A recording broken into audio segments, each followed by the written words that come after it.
तैयार हो जाइए बाजार के आखिरी 1.5 घंटे के एक्शन के लिए, क्योंकि दुनिया भर के बाजारों से भले ही हो कमजोरी के संकेत, लेकिन भारतीय बाजार बेहद दमदार और मजबूती के साथ करते हुए कारोबार। ये है अब तक का बेहतरीन सफर। आज 11,000 के पार निकलने के बाद उसके आसपास बाजार में इस वक्त हो रहा है कारोबार। कैसे रहेगी अगली 1.5 घंटे बाजार की चाल और कल की क्या करें तैयारी, आप इस पर रहेगा खास फोकस। फाइनल ट्रेड में आप सबका स्वागत है। नमस्कार, मैं हूं अनिल सिंघवी। और नमस्कार, मैं हूं दीपांशु भंडारी। नजर रहेगी वोडाफोन आइडिया एजीआर वर्डिक्ट पर, और ऑफ कोर्स वोडाफोन आइडिया और बाकी telecom companies and more importantly banks पर क्या असर रहता है, तो वो फैसला आएगा। उससे पहले हम देख रहे हैं कि बाजार का मूड बहुत ही शानदार है इस समय। तो जानेंगे अनिल जी से कि अब अगली चाल कैसी रहेगी बाजार से। सर, उससे पहले बताइए इस समय की बड़ी बातें क्या हैं। दीप, इस वक्त बड़ी बातों में यही है कि एक्शन बाजार में भरपूर है और वो तेजी की तरफ है। 6 मार्च के बाद पहली बार इंट्राडे में 11,000 के पार निकला है निफ्टी और वहां पर हल्की फुल्की मुनाफा वसूली आती हुई दिखी है। बैंक, फाइनेंशियल और आईटी शेयरों में सबसे ज्यादा खरीदारी आपको देखने को मिलेगी। वहीं आज फार्मा थोड़ा सुस्त है, वहां पर प्रॉफिट बुकिंग होती हुई दिख रही है। मेटल और ऑटो शेयरों में भी थोड़ी सुस्ती है। नतीजों के दम पर एचडीएफसी बैंक 4% चढ़ा है। एमएनएम फाइनेंस में 10% की मजबूती है। एमएनएम फाइनेंस में कैश और वायदा कारोबार में काफी डिफरेंस चल रहा है, उस पर भी हम विस्तार से आगे करेंगे चर्चा। लेकिन इस बीच यूरोप के बाजार 0.5% नीचे है। डाउ फ्यूचर्स 50 पॉइंट नीचे है। तो डाउ फ्यूचर्स में थोड़ी कमजोरी तो थी, लेकिन अब वो कम होती दिखी। तो सिर्फ 50 अंकों की कमजोरी अब डाउ फ्यूचर्स में बची है। जी दीप। बिल्कुल अनिल जी, और आज सुबह जब हम बात कर भी रहे थे तो आपने कहा भी था कि डिप मिले तो खरीदारी करनी चाहिए। डिप तो नहीं मिला, बट शानदार एक्शन रहा है जहां तक मार्केट का सवाल है। और ग्लोबल मार्केट से आज बिल्कुल भी सपोर्ट नहीं आ रहा है सर। डाउ फ्यूचर्स थोड़े दबाव में है। एशिया की काफ़ी सुस्त ट्रेड रहा है। चाइना थोड़ा ऊपर था, बट बाकी के एशिया के बाजार गिरावट में रहे। यूरोप भी इस समय सुस्त है, बट भारतीय बाजार आज आउट परफॉर्म कर रहे हैं। तो क्या अब ये 11,000 या फिर इसके आसपास के लेवल सब रहने वाले हैं? नई बेस या फिर एक नई बड़ी रेंज बनाने के लिए तैयार दिख रहा है आपको बाजार से? ये बात तो सही है कि 11,000 के आसपास आने के बाद टिके हैं बाजार और कहीं कोई दिक्कत वाली बात नहीं है। रेंज छोटी रही है, नीचे में 30-40 पॉइंट और ऊपर में 10-15 पॉइंट, तो 11,000 के आसपास ही वक्त बिताया। अब ये सही भी है, क्योंकि 11,000 के आसपास वायदा कारोबार में जिस तरह की पोजीशन बनी है और पुट कॉल रेशियो थोड़े से ओवरबॉट होने के संकेत दे रहा, उस हिसाब से अगर बाजार यहाँ पर वक्त बिता रहा तो कोई गलत नहीं है। लेकिन दीप, अगर आज 11,000 के पार अगर हम निकल कर बंद हो पाते हैं तो फिर ये और भी अच्छा संकेत होगा। हालांकि अगर थोड़ा नीचे बंद भी हो तब भी कोई खास दिक्कत नहीं है। कोई ऐसा ज़रूरी है नहीं कि 11,000 जैसे बड़े लेवल को बाजार एक ही बार में जंप लगाकर पार कर जाए। और ये तो 11,000 के आसपास हम खुलकर टिक रहे हैं, ये भी अपने आप में बड़ी बात है। जब एसजीएक्स निफ्टी 25-30-40 पॉइंट नीचे ट्रेड कर रहा हो और हम 100 पॉइंट ऊपर खुल जाएं और वो खुलने के बाद मेंटेन करें, तो मुझे नहीं लगता कि बाजार में कहीं किसी तरह की कोई रुकावट, थकावट और अटकने के संकेत हैं। मजबूत है, स्पीड भी ठीक है। थोड़ी सी वायदा कारोबार में पोजीशन ज़्यादा बनी है, अगर वो हल्की हो जाए तो बेहतर है। बाजार हल्के हो जाएंगे, और हो गई हो तो भी पता नहीं। अब थोड़ी देर में हम वायदा कारोबार के डेटा जब डिस्कस करेंगे तब ये आपको पता चलेगा। लेकिन ओवरऑल बाजार का ट्रेंड बेहद मजबूती के साथ इंटैक्ट है, कहीं कोई दिक्कत की बात नहीं। जी बिल्कुल अनिल जी, तो ट्रेंड इंटैक्ट है, कहीं कोई दिक्कत की बात नहीं है। वापस हम 11,000 के ऊपर हैं इस समय निफ्टी पर। बैंक निफ्टी पर भी आपको शानदार एक्शन दिख रहा है, 450 अंक की तेजी है। चलिए देखते हैं आखिरी 1.5 घंटे में कैसा एक्शन रहेगा। End of course supreme court के फैसले पर भी नजर है। उससे पहले जान लेते हैं कौन से स्टॉक्स हैं जहां पर आपको नजर रखनी चाहिए। कुछ अहम ट्रिगर्स भी। देवांशी और मानसी हमारे साथ तैयार हैं। देवांशी के साथ शुरुआत करते हैं, कुछ खबरों वाले स्टॉक्स जान लेते हैं। गुड आफ्टरनून देवांशी, बताइए। Good afternoon Deepanshu. आज सबसे पहले आप देखिए, आज जितनी भी फार्मा कंपनीज हैं ये फोकस में है। सबसे पहले सिप्ला पर नजर कीजिए। आज हमने आपको एक्सक्लूसिवली ये बताया था कि रेमडेसिवियर पर एनपीपीए के प्राइस कैपिंग का फिलहाल कोई प्लान नहीं है। ये पॉजिटिव खबर है सिप्ला के लिए भी। और साथ ही सप्लाई को लेकर थोड़ी सी दिक्कत हो सकती है अगर प्राइस कैपिंग आता है, और इसी के चलते हम देख रहे हैं कि प्राइस कैपिंग पर कोई विचार फिलहाल नहीं किया जा रहा है। साथ ही इनको जो इंजन मामला है, इनके साथ इन्होंने इंजन के साथ सेटलमेंट कर दिया है, जो एक जेनरिक दवा थी इसके चलते, और इसके चलते आज सिप्ला पर फोकस है। एलेम्बिक फार्मा पर आप नजर कीजिए, क्योंकि डायबिटिक की जो दवा है इसको यूएस एफडीए से मंजूरी मिल चुकी है। और साथ ही स्टील स्ट्रिप व्हील्स, जहां पे यूएस से फिर एक बार इनको एक बड़ा ऑर्डर मिलता हुआ दिखा है। 1.45 लाख का जो ऑर्डर है ये इनको मिलता हुआ दिखा है। $15 करोड़ का ये ऑर्डर है। और साथ ही आज जनरल इंश्योरेंस कंपनीज पर आप नजर रखें, अब देखिए, जो एक्सक्लूसिव खबर हमने आपको दी थी कि जो जनरल इंश्योरेंस कंपनीज है वो अपने थर्ड पार्टी का जो इंश्योरेंस की कीमतें हैं उनको पहले बढ़ाने की योजना थी, लेकिन अब वो बढ़ाते हुए नहीं दिखेंगे। एक्सक्लूसिव खबर हमने आपको दी थी। ऑटो कंपनीज के लिए काफ़ी पॉजिटिव है, लेकिन जनरल इंश्योरेंस कंपनीज पर भी आप नजर रखें, क्योंकि लंबे समय में ये इनके लिए थोड़ा सा सेंटिमेंटली नेगेटिव हो सकता है। ओके, ये है आपके लिए तमाम शेयर जहां पर आज खबरों के दम पर एक्शन दिखाए। आइए आगे बढ़ते हैं और भसीन साहब हमारे साथ कार्यक्रम में हो चुके हैं शामिल। लेते हैं उनकी पहले टॉपिक्स और उसके बाद बढ़ेंगे आगे। तो भसीन साहब के लिए बिगुल।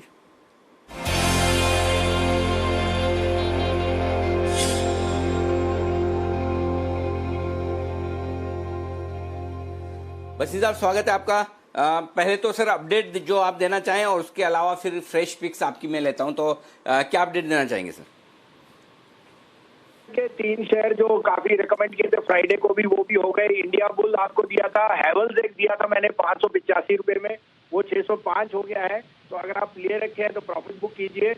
और अनिल जी, सबसे जबरदस्त चला है आपका M&M फाइनेंस। 165 पे कहा था, आज 233 का भाव हो गया, मैंने ऑलमोस्ट 41% बढ़ा है। और आपने देखा रिजल्ट और राइट बहुत बढ़िया आया है। तो जिसने भी लिया था 1 महीने पहले, उसको एडवाइज है कि होल्ड करें और 220 का स्टॉप लॉस रखे। आज सुबह की जो कॉल्स थी दोनों कायम है। NBCC for a target of 30, 23.5 का स्टॉप लॉस, और DLF ये 41 में लिया था 37.5 का स्टॉप लॉस है, 50 का टारगेट। अब आप कहें तो 2 कॉल दूंगा सर, एक बाय एक सेल। अनिल जी, दूसरी बात ये है कि अगले हफ्ते में बाजार एक बहुत बढ़िया टॉप बनाएगा। पर यहाँ मैं ये सावधान करता हूँ, 11,000 पे एडवेंचरस नहीं होना। You have to also keep booking profit and try and hedge yourself. The market is not cheap and neither is it going to give you too much upside. So be watchful on both sides of the market. ठीक बात है। तो अब यहाँ से थोड़ा सावधान रहना है अगले हफ्ते। अभी तो ठीक है, लेकिन M&M फाइनेंस में अभी भी 220 रुपए के स्टॉप लॉस के साथ बने रहे, राइट सर? बिल्कुल बिल्कुल अनिल जी, आपको दिख रहा है कि रूरल मार्केट में कितनी स्ट्रेंथ है। M&M, हीरो मोटो आप देख ही रहे हो, और मुझे लगता है the companies impact is one of the best place on the on the NBFC side, on the rural side. लेकिन आप 50% प्रॉफिट बुक कर लीजिए, फिर मौका ना मिले, इसलिए ये मेरी एडवाइस है। ठीक बात, परफेक्ट। अच्छा सर, ये बताएं अब आज की नई पिक्स कौन सी हैं? सर आज की एक बाय है, एक बैंक बाय है और एक सेल है, वो फार्मा शेयर है। तो आप बोले तो मैं बताऊं सर? जी बताएं सर। बाय में ICICI बैंक है, आई थिंक वो फ्रंट रनिंग कर रहा है, उसका एक IPO और QIP आएगा। ICICI bank is best suited. ये 362 का भाव है, 356 का स्टॉप लॉस, 375 का टारगेट मुझे दिख रहा है इन द नेक्स्ट 2 डेज। और उसके सामने सेल है सर, सन फार्मा 485 पे, 491 का स्टॉप लॉस, 458 टू 460 का टारगेट। ओके, 458 460 का टारगेट। तो एक खरीदारी करनी है, एक बिकवाली करनी है। खरीदनी है ICICI बैंक 362 के आसपास, 356 का स्टॉप लॉस है, 356, 375, 375 का टारगेट। सन फार्मा शॉर्ट करना है आपको 485 के आसपास, 491 का स्टॉप लॉस है, 458, 460 के टारगेट के लिए यहाँ पर आपको करनी है बिकवाली। तो ये है एक बाय एक सेल, दोनों ही पिक भसीन साहब की तरफ से। बस थोड़ी देर में हम आपसे फिर मुलाकात करेंगे 2:50 पर। भसीन साहब आपको देंगे अपनी BTSTT कॉल्स। तब तक भसीन साहब बहुत बहुत शुक्रिया आपका, ये दोनों और बेहतरीन पिक्स देने के लिए। थोड़ी देर में आपसे फिर मुलाकात होगी। इस बीच मानसी हमारे साथ तैयार है बताने के लिए वो तमाम इवेंट्स जिन पर आपको रखनी है नजर। मानसी बताइए। शुक्रिया अनिल जी। आज ACC के नतीजे बाजार बंद होने के बाद आने वाले हैं। वायदा बाजार की एक कंपनी इस पर फोकस रहेगा। कैश में SBI कार्ड्स, बॉम्बे डाइंग जैसी कंपनियों के नंबर्स पर फोकस है। AGR मामले पर सुप्रीम कोर्ट में होने वाली सुनवाई पर हमने नजर रखी है। इससे जुड़ी सारी अपडेट्स हम देते रहेंगे। लेकिन बलरामपुर चीनी का बायबैक जो आज से खुला है 31 जुलाई तक के लिए, ये इंपॉर्टेंट ट्रिगर है। 180 रुपए प्रति शेयर के दाम पर बायबैक और 1 करोड़ शेयर्स का बायबैक करने की योजना है। सचिवों की कमेटी की अहम बैठक आज फोकस में है। फार्मा, MSME और एविएशन सेक्टर को इस बैठक में सिंगल विंडो क्लियरेंस मिल सकता है। कल की अगर बात करें, बजाज फिनसर्व की AGM होने जा रही है और इसके अलावा सरकार की प्राइवेट प्लेयर ट्रेन प्रोजेक्ट के लिए पहली प्री बिड मीटिंग कल होने जा रही है। और प्री बिड मीटिंग में रेलवे सभी संभावित प्राइवेट प्लेयर के साथ मीटिंग कर सकते हैं, यह अनुमान है। और उनके तमाम सवालातों को इस बैठक में शामिल किया जाएगा। नतीजों के लिहाज से निफ्टी स्पेस में बजाज फाइनेंस, HUL और एक्सिस बैंक के नंबर्स आएंगे। वायदा बाजार की कंपनियां Bajaj Finserv, HDFC life, SBI life, ICICI prudential के नंबर्स कल आते हुए हम देखेंगे। बुधवार के दिन वेदांता और वीडियोकॉन के लिए इंपॉर्टेंट ट्रिगर है। रावा ऑयल एंड गैस फील्ड मामले में अगली सुनवाई जो है वो बुधवार के दिन होने वाली है। बजाज ऑटो की एजीएम पर फोकस है। एबी फैशन का राइट्स इश्यू जो है वो बुधवार को बंद होता दिखेगा। साथ ही मिश्र धातु ओएफएस मैनेजमेंट पर मर्चेंट बैंकर्स की बोली लगाने की डेडलाइन है। सबसे पहले ये खबर हमने आपको बताई थी और 22 जुलाई तक मर्चेंट बैंकर्स को अपनी बोलियां लगानी है। ओएफएस के जरिए सरकार की 10% हिस्सा बेचने की योजना है। और अंत में नतीजों के लिहाज से वेडनेसडे को बजाज ऑटो के नंबर्स और एलएनटी निफ्टी स्पेस में आते दिखेंगे। साथ ही जेएसपीएल के नंबर्स वायदा बाजार में आते हम देखेंगे। ओके, तो ये है आपके लिए तमाम इवेंट्स जिस पर आपको रखनी नजर। एक और इवेंट अभी तुरंत होने की तैयारी है जिस पर नजर रखनी है आपको सिर्फ 10 सेकंड के लिए, क्योंकि 10 सेकंड बाद पता चल जाएगा वो इवेंट कौन सी है बिगुल के बाद। और वो बिगुल है चार्ट कॉर्नर का कुणाल जी और राकेश जी की तरफ से।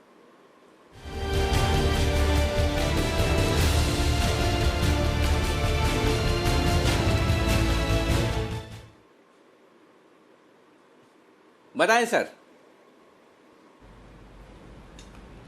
अनिल जी, हमारी खरीदारी की राय है अदानी पोर्ट्स पर एज पर इन्फ्लेक्शन थ्योरी के हिसाब से 309 रुपए 50 पैसे स्पॉट में और फ्यूचर में 311 रुपए के अराउंड शायद इसका बॉटम लग चुका है। अभी तक की रैली में अदानी पोर्ट ने बिल्कुल भी पार्टिसिपेट नहीं करा है और अब लगता है अदानी पोर्ट का नंबर है एक्सपायरी से पहले। और अदानी पोर्ट एक अच्छी खासी रैली 330 334 तक की ऊपर में दिखाने का पोटेंशियल रखता है। ये stock short covering plus fresh longs का कैंडिडेट है। ओवर टू कुणाल जी। देखिए अनिल जी, पिछले 4-5 सत्रों में स्टॉक में बड़ी गिरावट आई और अब एक मेजर लेवल है 310-311 का, जिससे ये वापस बाउंस होता हुआ नजर आ रहा है। तो स्टॉक में आपको एक अच्छा रनअप देखने को मिलेगा। इन स्तरों पर बाय करके चले। 311 रुपए पर स्टॉप लॉस रख लें। पहला टारगेट 325 रुपए का, दूसरा टारगेट 330 रुपए का। खरीदारी करनी है अडानी पोर्ट्स में। ओके, तो ये है आपके लिए अदानी पोर्ट में खरीदारी करने की राय। एक और स्टॉक जो है सुर्खियों में वो है एमएनएम फाइनेंस। एमएनएम फाइनेंस में राइट्स इशू के वक्त किस तरह से आप स्ट्रेटेजी बना सकते हैं वो आशु मरान साहब हमें बताएंगे बस थोड़ी देर में। लेकिन उससे पहले सचिन जी के लिए बिगुल BTST का।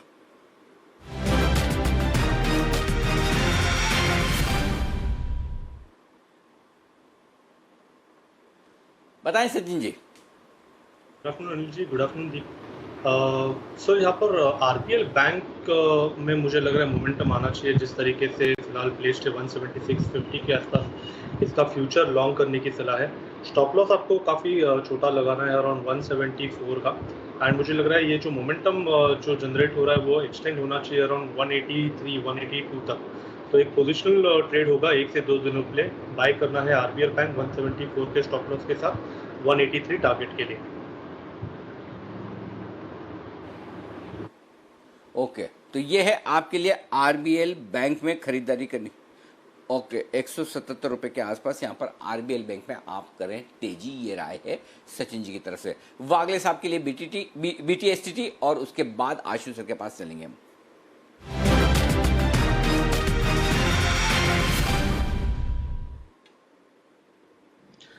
बताएं सर। आफ्टरनून अनिल जी। आफ्टरनून दीपांशु। मेरे पास बाय कॉल है पीडीलाइट में। 1443 का करंट प्राइस है। क्लियर कट ब्रेकआउट है। 1443 1437 के बाइंग, ये मेरी बाइंग एरिया है। 1428 का स्टॉप लॉस होगा और 1470 का टारगेट मुझे दिखाई देता है। ओके, ये है आपके लिए खरीदारी करने की राय। ओके, तो वागले साहब की तरफ से पीडीलाइट में खरीदारी करने की राय है 1442 के आसपास। 1470 है ना वागले साहब? टारगेट कितना बताया? 1470 अनिल जी। ओके, 14। अगला बिगुल आशु सर के लिए, आइए उनके पास चलते हैं।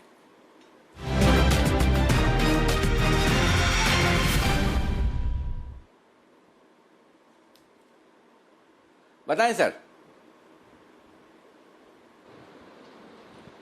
अनिल जी, बिगुल तो मैं मार्केट के लिए बोल रहा था। ये आपने जो महिंद्रा एंड महिंद्रा फाइनेंस का मेरे पास स्ट्रैटेजी डाल दी है अनिल जी, वो एक इंक्वायरी आई थी, मैं उसका आंसर दे रहा था। ये महिंद्रा एंड महिंद्रा फाइनेंस का अनिल जी, जो बहुत लोग ना ये एक इजी ट्रेड बनाने की कोशिश कर रहे हैं, स्ट्रैटेजी लोग बना रहे हैं और वो पूछ रहे हैं कि क्या वो सही है कि नहीं।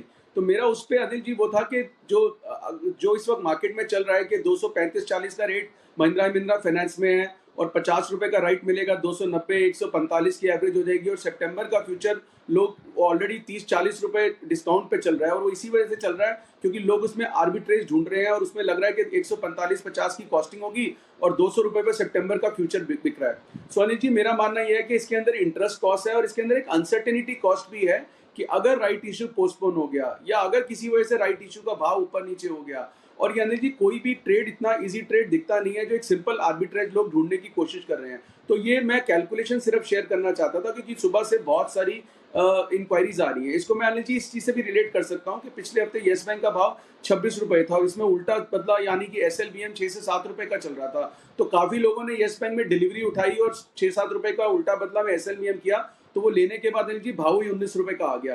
तो इस चीज के लिए मेरा एक सिर्फ वर्ड ऑफ कॉशन था कि there are no free lunches in the market and there are no easy trades, so one has to keep this calculation in mind that there is always a chance of, I mean there is always a slip between cup and lip. So उसके लिए ध्यान रखें कि time भी आगे पीछे हो सकता है, उसमें इंटरेस्ट कॉस्ट भी है, मार्जिन भी है, तो everything put together they should calculate, not that vanilla के सीधा 50 रुपए मिल रहे हैं और केक वॉक हो रहा है। नहीं आशु जी, वो ठीक है, इजी नहीं है, वो समझ में आ रहा है, लेकिन एग्जैक्टली क्या ट्रेड बनता है ये आपको समझ में आ रहा है कि एफएनओ में इसका क्या एडजस्टमेंट होगा राइट्स इशू का, क्या वो कुछ क्लैरिटी है?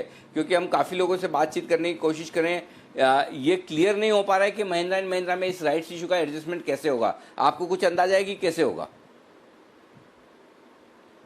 अनिल जी, राइट का तो जैसा होता है वैसे ही होता है। अगर 50 रुपए पे है तो जो भी प्राइस होगा उसके हिसाब से ही अनिल जी वो डिवाइड होके मतलब जिस रेशो में अगर 1:1 है तो वैसा ही बनेगा वो भाव। अगर मतलब 1:1 की रेशो में अगर राइट है तो अनिल जी वो हाफ ही होगा, उसमें कोई वो नहीं। और 50 रुपए का उसके अंदर जो आशु जी उसमें एक दिक्कत है, आशु जी उसमें एक दिक्कत है।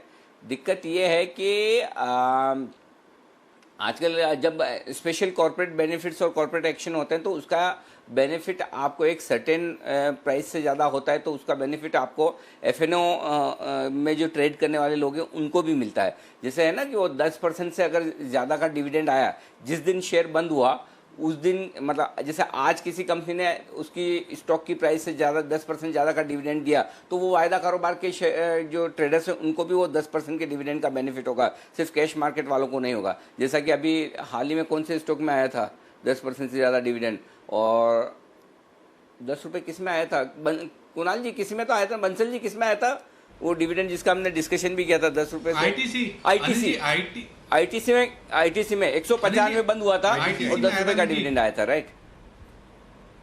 हाँ, तो 5% वो रूल है कि अगर 5% से ज्यादा अगर डिविडेंड आता है।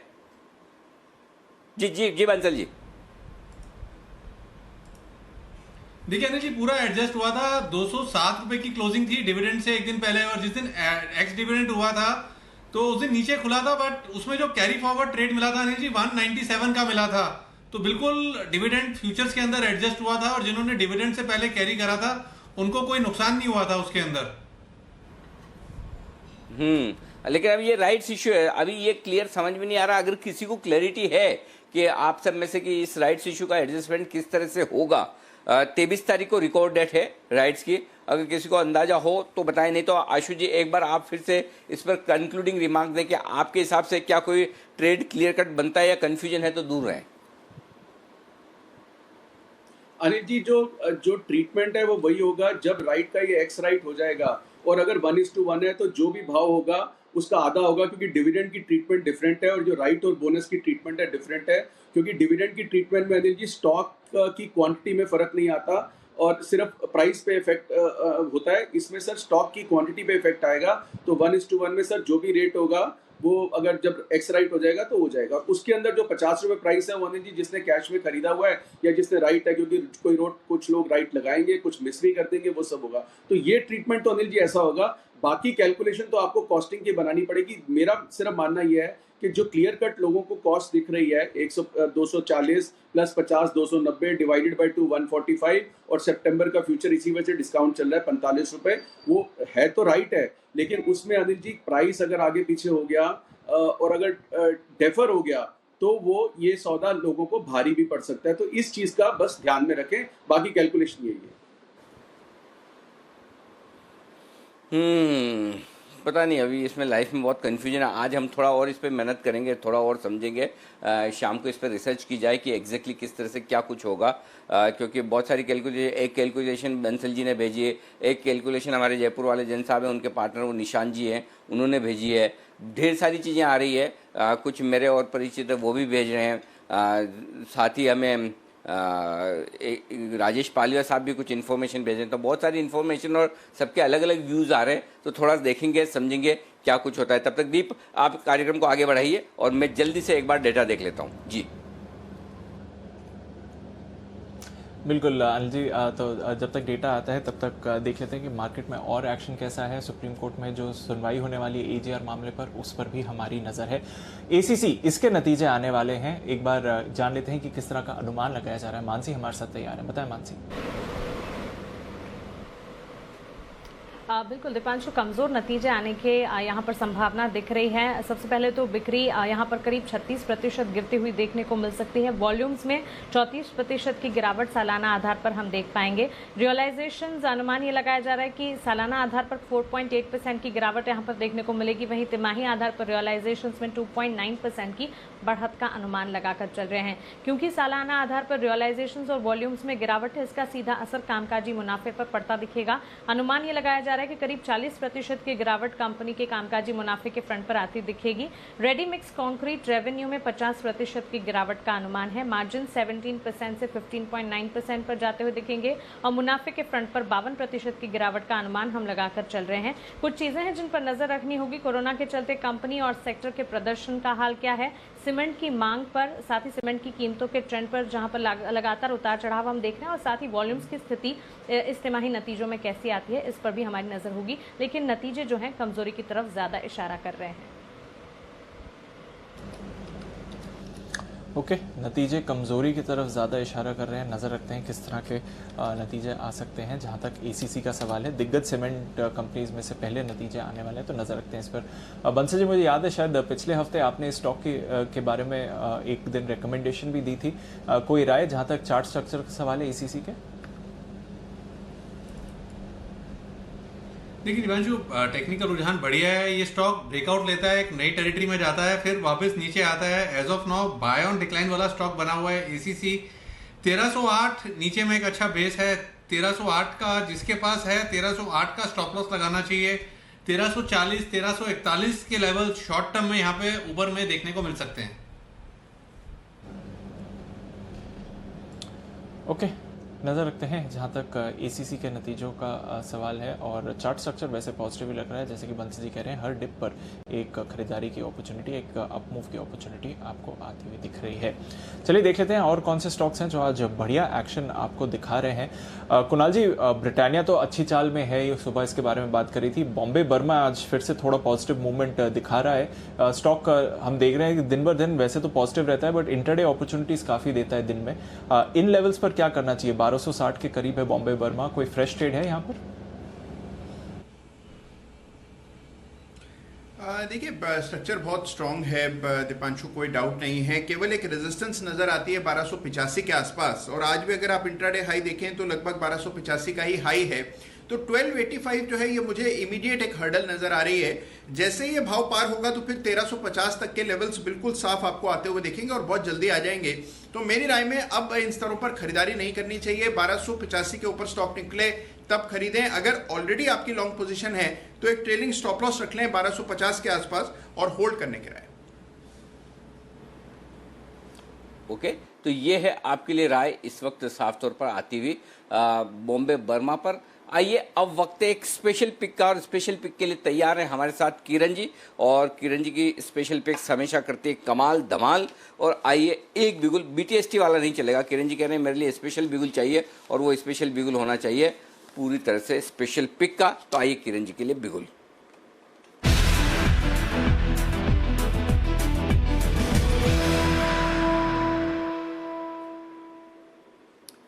किरण जी बताइए, स्पेशल बिगुल की वजह, कौन सा स्टॉक है आपके रडार पे और क्या करना चाहते हैं?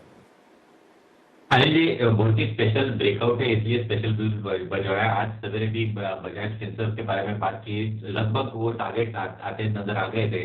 और अभी जो बाय करना है उसी का सिस्टर कंसर्न बजाज फाइनेंस।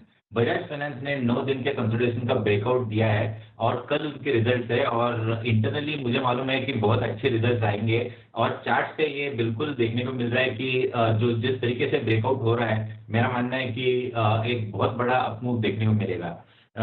ये आपका स्टॉप लॉस रहेगा, ध्यान रखिए। ये जो पैटर्न है बहुत बड़ा है, तो थोड़ा सा ध्यान से सुनिएगा। स्टॉप लॉस मेरा स्ट्रिक्ट रहेगा 3360 का, 3360 का मेरा स्टॉप लॉस रहेगा। आज के लिए या कल सवेरे तक के टारगेट 3500 और इस शुक्रवार यानी 4 दिन के बाद के टारगेट अनिल जी 3800 के टारगेट आपको शुक्रवार के पहले देखने को मिल जाने चाहिए। कुछ तो बहुत बड़ा सरप्राइज आएगा ऐसा मुझे लगता है इस रिजल्ट के बाद, और एक बड़ी मूव आपको देखने को मिलेगी। अगर हम पैटर्न देखते हैं तो पैटर्न ऐसा ही है जो ये टारगेट्स, बड़े टारगेट की प्रोबेबिलिटी बता रहा है और रिस्क टू रिवॉर्ड रेशियो में बहुत ही बेहतरीन है। अब इससे ज़्यादा अच्छा आपसे ज़्यादा अच्छा कौन समझ सकता है बजाज ग्रुप को। मैं वो बजाज ग्रुप में है ना, बजाज ऑटो में जैसे ऑथोराइज डीलर होते हैं और बजाज फाइनेंस, बजाज फिनसर्व के ऑथोराइज फ्रेंचाइजीज होते हैं। मैं सोचता हूँ कि बजाज ग्रुप के स्टॉक्स के लिए है ना, किरण जी को ऑथोराइज्ड एक्सपर्ट्स, वो ऑथराइज रिकमेंडेशन करने वाला एक्सपर्ट, कुछ नाम दे देना चाहिए कि बजाज वालों में जो किरण जी ने बोल दिया वो लास्ट वर्ड है। सुबह आपको 6530 पर बजाज फिनसर्व स्पेशल पिक के तौर पर किरण जी ने कहा मुझे ये देना है, और आप देखिए 6600, 6650 के टारगेट दिए थे, 6635-36 का हाई बनाया है।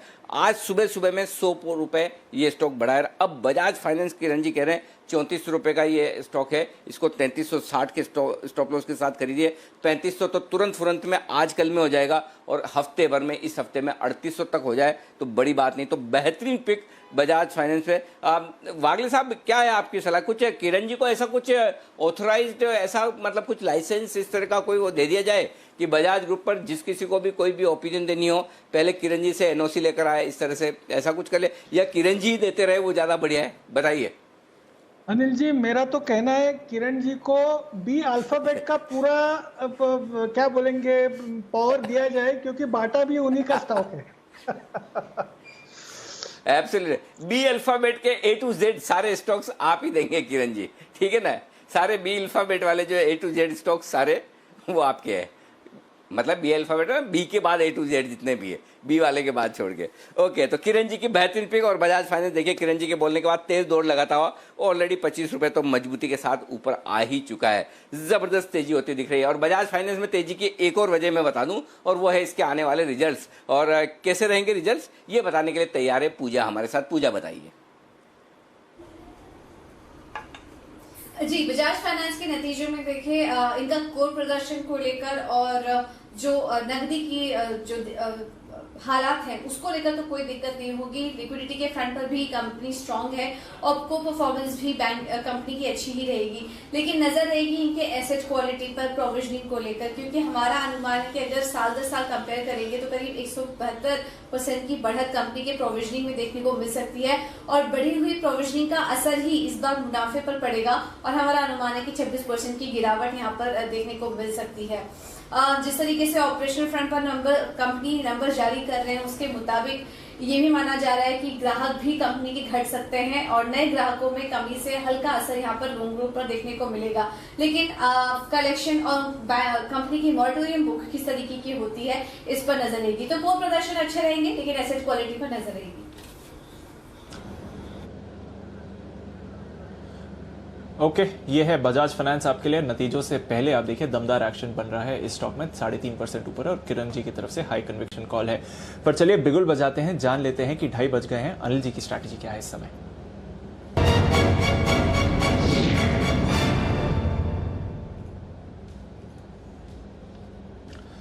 अनिल जी, डाउ फ्यूचर्स 30 अंक की गिरावट दिखा रहे हैं, तो जो आज सुबह एक्शन था वहां से डेफिनेटली रिकवरी होकर बंद हुए हैं। एशिया की मिलीजुली क्लोजिंग रही है। हांगकांग एकदम सपाट था, जापान सपाट था, पर हमने देखा कि चाइना, शंघाई कॉम्पोजिट, यहां पर 3% की तेजी आज बनी रही थी। यूरोप की थोड़ी सुस्त शुरुआत जरूर हुई थी, पर वहां पर भी अब रिकवरी आपको आती हुई दिख रही है। जर्मनी के बाजार 0.5% ऊपर है, फ्रांस पॉजिटिव में टेरिटरी में आ गया है, पर यूके अभी भी 0.5% नीचे है। कच्चे तेल में हल्का सा दबाव है, गोल्ड एकदम फ्लैट ट्रेड कर रहा है। तो थोड़े मिले जुले ग्लोबल क्यूज हैं, बट अब थोड़ी रिकवरी जरूर दिखा रहे हैं। जहां तक यूरोपियन मार्केट्स और डाउ फ्यूचर्स का सवाल है, क्या करना चाहिए सर? 11,000 पर निफ्टी है। क्या करना चाहिए सर? 11,000 पर निफ्टी है।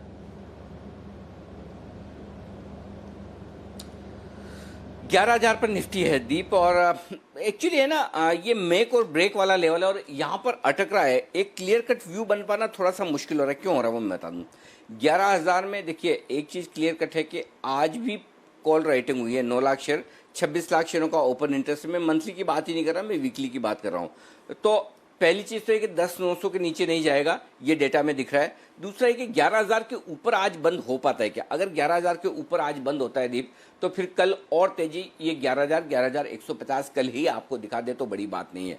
ग्लोबल मार्केट से कहीं कोई दिक्कत वाले संकेत नहीं। 30 पॉइंट डाउ फ्यूचर्स में आपको कोई टेंशन लेने की जरूरत नहीं। आधा पौन % यूरोप गिरा होगा। यूरोप को कोई नहीं देखता आजकल, मतलब कोई नहीं, मतलब यूरोप वाले तो देखते ही हैं, हम आप और हम नहीं देखते हैं। यूरोप वालों की बात अलग है, उनका तो खुद का मार्केट, उनकी मजबूरी है।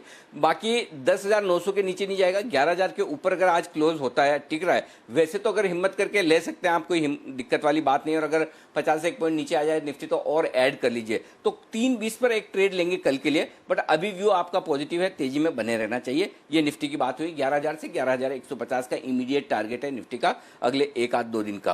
Point number 1।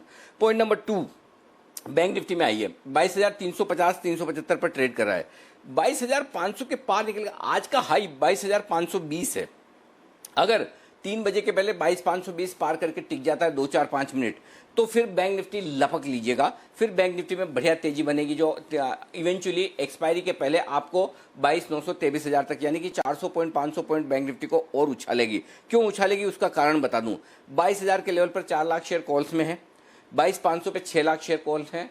अगर ये दोनों के ऊपर निकलकर बैंक निफ्टी आज क्लोज देता है 22,500 के ऊपर, तो 10 lakh share call writers bank Nifty के ऐसे हैं जो रिस्क पर आ जाएंगे और कल और जुड़ेंगे। तो ये 10 लाख शेयरों में से अगर 3 लाख 2 लाख 5 लाख लोग भी अगर शॉर्ट काटने के लिए आते हैं तो 200-300 पॉइंट बैंक निफ्टी को बढ़ा सकते हैं। तो मेरी नज़र आज बैंक निफ्टी में 22,520 के ऊपर निकलकर टिकने पर है। वहाँ होगा तो फ्रेश बाय ट्रिगर होगा। अगर वहाँ नहीं होता तो क्या, तब हम 22,150 22,200 अगर बैंक निफ्टी आता है तो वहां खरीदेंगे। निफ्टी 10,925 10,950 के आसपास आता है तो वहां खरीदेंगे। अभी 11,000 के लेवल पर और 22,400 के लेवल पर नो ट्रेड है। इंतजार आने दीजिए, लेवल का इंतजार जी। ओके, लेवल का इंतजार करते हैं, बट शानदार मूव के लिए तैयार हो। स्पेशली बैंक निफ्टी पर नजर रखिए। जब 22,500 के ऊपर आपको बैंक निफ्टी जाते हुए दिखेगा तो एक शानदार 400-500 पॉइंट की रैली आपको आती हुई दिख सकती है। यह है आपके लिए इस समय मार्केट पर रहा है और किस तरह से आप स्ट्रैटेजी बना सकते हैं। पर चलिए अब एक बिगुल बजाते हैं सुमित जी के लिए, जान लेते हैं उनकी BTSTT कॉल क्या है।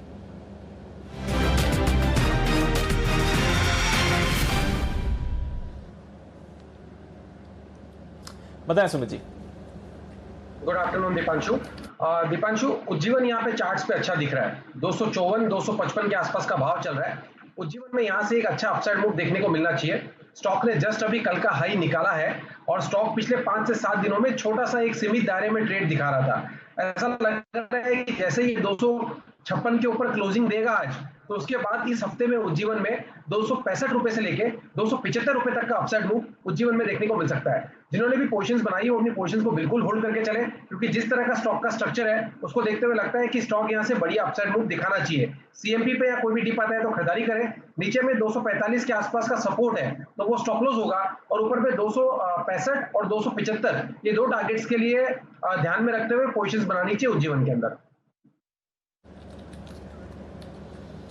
265 275 ये 2 टारगेट्स हैं जहां पर आपको उज्जीवन पर पोजीशन बनानी है। डेस हाई पर स्टॉक ट्रेड कर रहा है। फाइनेंशियल्स बैंक्स यहां पर जबरदस्त तेजी है। नतीजों के दम पर HDFC बैंक में अच्छा रिएक्शन है। नतीजों से पहले बजाज फाइनेंस अच्छा रिएक्ट कर रहा है और एक्सिस बैंक ये एक और स्टॉक है जिस पर आपकी नजर रहनी चाहिए। ये भी नतीजों से पहले थोड़ा एक्टिव होते हुए दिख रहा है। कैसे रहेंगे नतीजे, चलिए जान लेते हैं पूजा के साथ। बताएं पूजा। ओके, पूजा माफ करिएगा, मैं आपके पास आता हूं। उससे पहले आशु जी के पास उनकी BTSTT कॉल तैयार है, तो पहले आशु जी के लिए बिगुल बजाते हैं BTSTT का।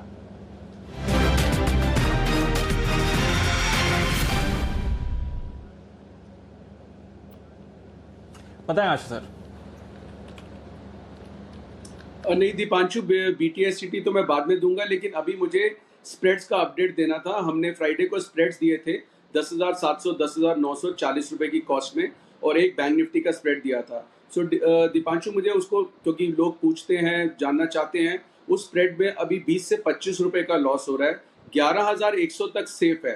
दीपांशु 11,100 तक सेफ है, लेकिन उसमें अभी एज ऑफ नाउ 20 से 25 रुपए का स्टॉप लॉस हो रहा है। तो अगर किसी को स्टॉप लॉस इतना ही रखना है तो वो बुक कर सकता है 25 रुपए का लॉस, या वो होल्ड भी कर सकता है, या एक तीसरी स्ट्रैटेजी उसके अंदर है, उसको 10,800 और 11,000 में शिफ्ट कर लें। सेम कॉस्ट से सेम चीज को शिफ्ट किया जा सकता है, आपकी सेफ्टी लेवल और ऊपर तक बढ़ सकता है। दीपांशु, ये 11,100 का लेवल उम्मीद थी, उसके आसपास ही चल रहा है। यहाँ पे कंसोलिडेट भी हो सकता है, लेकिन उस कंसोलिडेशन में हम एक्सट्रीम वॉलिटिलिटी देखेंगे बहुत ज्यादा। बायस अभी भी इंडेक्स में पॉजिटिव है, इंडेक्स में बायस पॉजिटिव है। सिमिलरली दीपांशु, बैंक निफ्टी की भी एक ऑप्शन स्प्रेड दिया था 21,500 22,200, 22,900 तक सेफ है। अभी हम 22,300 400 चल रहे हैं, क्योंकि वो आईवीज बढ़ जाती हैं और प्रीमियम बढ़ जाता है तो टेम्परेरी लॉस दिख रहा है, लेकिन सेफ्टी अभी भी 22,900 तक है। लेकिन अगर किसी को बुक करना है, उसमें भी दीपांशु 25, 30 या 40 रुपए का बैंक निफ्टी में सिर्फ लॉस हो रहा है अभी।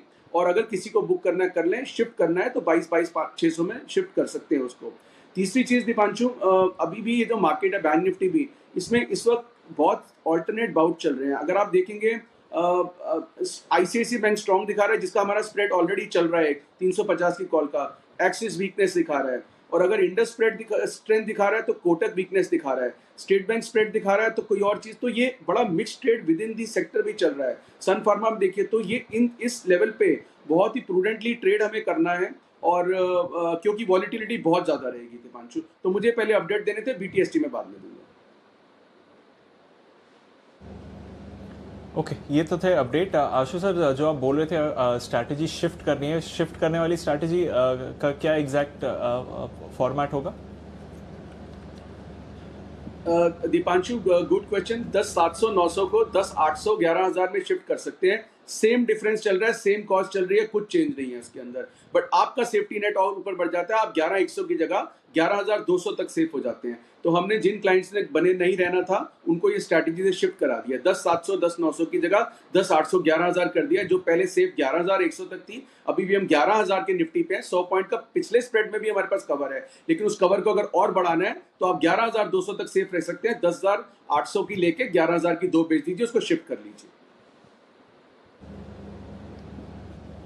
ओके, ये है आपके लिए नया स्प्रेड। अगर आप एग्जिस्टिंग फ्राइडे वाला स्प्रेड लॉस पर बुक कर रहे हैं या फिर उसे शिफ्ट करना चाहेंगे, तो ये एक नया स्प्रेड आप बना सकते हैं जहां तक इंडेक्स का सवाल है। अब देख लेते हैं एक्सिस बैंक, इसके नतीजों पर नजर है। पूजा हमारे साथ तैयार है बताने के लिए कि कैसे रह सकते हैं नतीजे। बताएं पूजा। जी, एक्सिस बैंक के नंबर्स कमजोर रह सकते हैं दीपांशु। देखिए, अगर एनआई की बात करें, यानी कि 82 आई की, तो उसमें 11% की बढ़त देखने का अनुमान है, लेकिन प्रोविजन भी काफी ज्यादा बढ़े रहेंगे। अगर साल दर साल देखेंगे तो 19% की बढ़त रहेगी।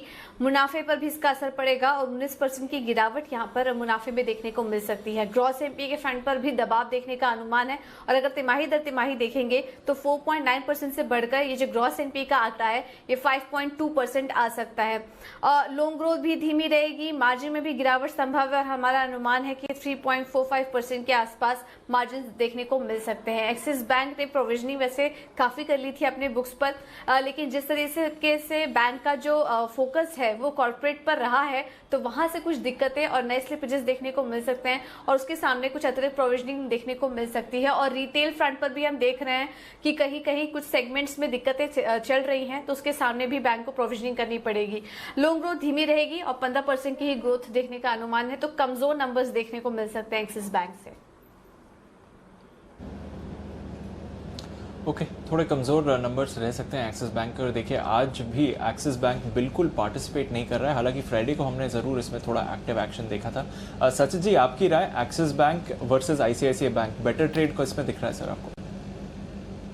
आईसीआईसीआई बैंक लॉन्ग करना चाहिए और लॉन्ग ही रखना चाहिए, बट एक्सिस बैंक का अगर हम डेटा देखें तो क्लियरली अपने मिड पॉइंट पे है रेंज के। अराउंड 460 एक रेजिस्टेंस है और 400 एक अच्छा सपोर्ट है, और पिछले 3 दिनों से लगातार यहाँ पर नैरो रेंज कैंडल्स हो रहे हैं। तो मुझे लग रहा है यहाँ पर एक ट्रेड अवॉइड ही करना चाहिए। मुझे लग रहा है एक बार इवेंट अनफोल्ड होने दीजिए, एंड उसके बाद एक डायरेक्शनल मोमेंटम प्ले मिल सकता है काउंटर में।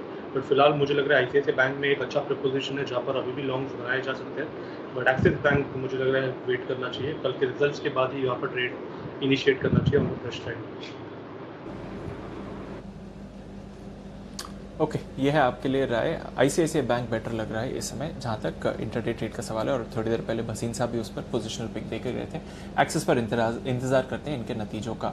डाबर यहाँ पर एक मूव आती हुई दिख रही है। सुमित जी जरा डाबर की चार्ट देखिए, यहाँ पर मूवमेंट आते हुए दिखा है, कोई ट्रेड बनते हुए दिख रहा है सर? पीजी का ट्रेड बनते हुए दिख रहा है दीपांशु। फ्राइडे को इस पे बाय का कॉल भी दिया था, 500 के ऊपर के टारगेट दिए थे और अभी इसने जस्ट 500 का लेवल ब्रेक किया है। स्टॉक यहाँ से एक अच्छा मूव दिखाएगा। स्टॉक के अंदर ब्रेकआउट है और ये स्टॉक यहाँ से ऊपर में 510 से लेके 515 तक का अपसाइड मूव दिखा सकता है। तो जिन्होंने भी बाय करके रखा है वो पोजीशंस को होल्ड करें। यहाँ से ऊपर का मूव देखने को मिलना चाहिए डाबर के अंदर। ओके, ऊपर का मूव आपको दिख सकता है जहां तक डाबर का सवाल है। नजर रखिए इस स्टॉक पर चलिए फर्टिलाइजर स्टॉक्स या एग्रोकेमिकल स्टॉक्स, यहां पर भी हम देख रहे हैं कि सुबह से भरपूर एक्शन देखने को मिल रहा है, बल्कि पिछले कुछ हफ्तों से एक्शन देखने को मिल रहा है। कमोडिटीज में भी हमने आपको बताया था कि कैसे मॉनसून की चाल अच्छी रही है, कुछ और ट्रिगर्स भी आ रहे हैं जिसकी वजह से इन स्टॉक्स में बढ़िया एक्शन है। मानसी हमारे साथ तैयार है बताने के लिए क्या है वो ट्रिगर्स, बताएं मानसी। बिल्कुल दीपांशु, बिल्कुल सही कह रहे हैं आप। कई सारे ट्रिगर्स हैं जो कि फर्टिलाइजर और एग्री स्टॉक्स के लिए काफ़ी ज़्यादा बेनिफिशियल है। सबसे पहले और ताज़ा ट्रिगर आईएमडी की तरफ से बयान आया है कि मॉनसून सामान्य के मुकाबले 6% ज़्यादा होता हुआ इस बार अभी तक देश में देखने को मिला है। अच्छे मॉनसून और बुआई का सीजन शुरू होने से ही फायदा होता हुआ दिख रहा है। उत्तर पश्चिम भारत में मॉनसून की गति धीमी जरूर है, लेकिन इसके अलावा हर रीजन में मॉनसून सामान्य से अधिक फिलहाल देखने को मिल रहा है। आने वाले 2 महीनों में अच्छे मॉनसून का अनुमान भी आईएमडी की तरफ से आता हुआ दिख रहा है। और 21 जून तक बेरोजगारी के आंकड़े जो है उसमें भी कटौती आती हुई दिखी है। सीएमआई का डेटा है, 21 जून तक बेरोजगारी 10.96% से घटकर 7.26% जाता दिखी है। तो ये भी एक पॉजिटिव ट्रिगर है। और 7 महीने से लगातार फर्टिलाइजर की बिक्री में 10% तक का इजाफा हम देख रहे हैं मंथ ऑन मंथ बेसिस। तो इस वजह से फर्टिलाइजर स्टॉक्स में भी एक्शन है। मॉनसून की गति की अगर फिर से की तरफ रुख करें और रीजन वाइज अगर देखें तो दक्षिण भारत में सामान्य से 17% ज्यादा मानसून देखने को मिला है। मध्य भारत में सामान्य से 12% ज्यादा, पूरब और पश्चिम में सामान्य से 10% ज्यादा, और उत्तर पश्चिम जैसे कि कहा सामान्य से यहाँ पर 19% की गिरावट मानसून में देखने को मिल रही है। इसी तमाम खबरों के चलते ब्रोकरेज की भी रिपोर्ट है। मैक्वायरी ने एग्रोकेमिकल सेक्टर पर कवरेज शुरू की है, पॉजिटिव नजरिया है और इनके पसंदीदा शेयरों की सूची में UPL, Rallis India, PI Industries, Sumitomo Chemicals, Bayer Crop Science जैसे तमाम शेयर्स शामिल हैं। यूपीएल पर इनफैक्ट इन्होंने आउट परफॉर्म रेटिंग के साथ कवरेज शुरू की है, लक्ष्य 600 के बता रहे हैं। वहीं रैलिस पर आउट परफॉर्म के साथ कवरेज शुरू की है, लक्ष्य 350 के। और इसके अलावा भी फर्टिलाइजर और एग्री स्टॉक्स आज पूरे दिन एक्शन में ही देखने को मिले हैं। बिल्कुल, फर्टिलाइजर एग्री स्टॉक्स पूरे दिन एक्शन में हमें देखने को मिले हैं। कुणाल जी, रैलिस इंडिया यहाँ पर और तेजी बनती हुई दिखती है। आज मैक्वायरी की तरफ से भी एक वोट ऑफ कॉन्फिडेंस आया। यूपीएल में तो हम तेजी देख रहे हैं, क्या रैलिस का भी अप ट्रेंड बरकरार दिखेगा? ओके, कुणाल जी के ऑडियो में थोड़े इश्यूज आ रहे हैं। सचिन जी, रैलिस और यूपीएल दोनों में से आपको बेटर चार्ट स्ट्रक्चर किसका दिख रहा है?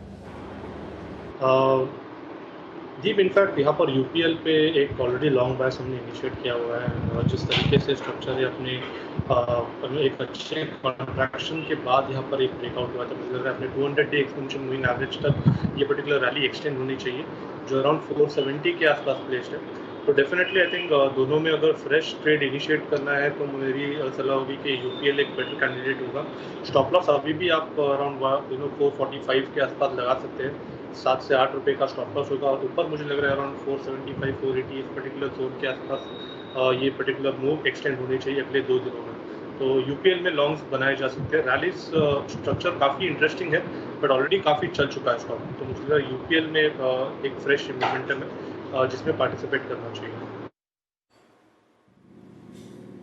ओके, और इस बीच राजेश पालिया साहब हमारे साथ तैयार हैं। आइए, वक्त है छोटा ऑप्शन बड़ी कमाई का।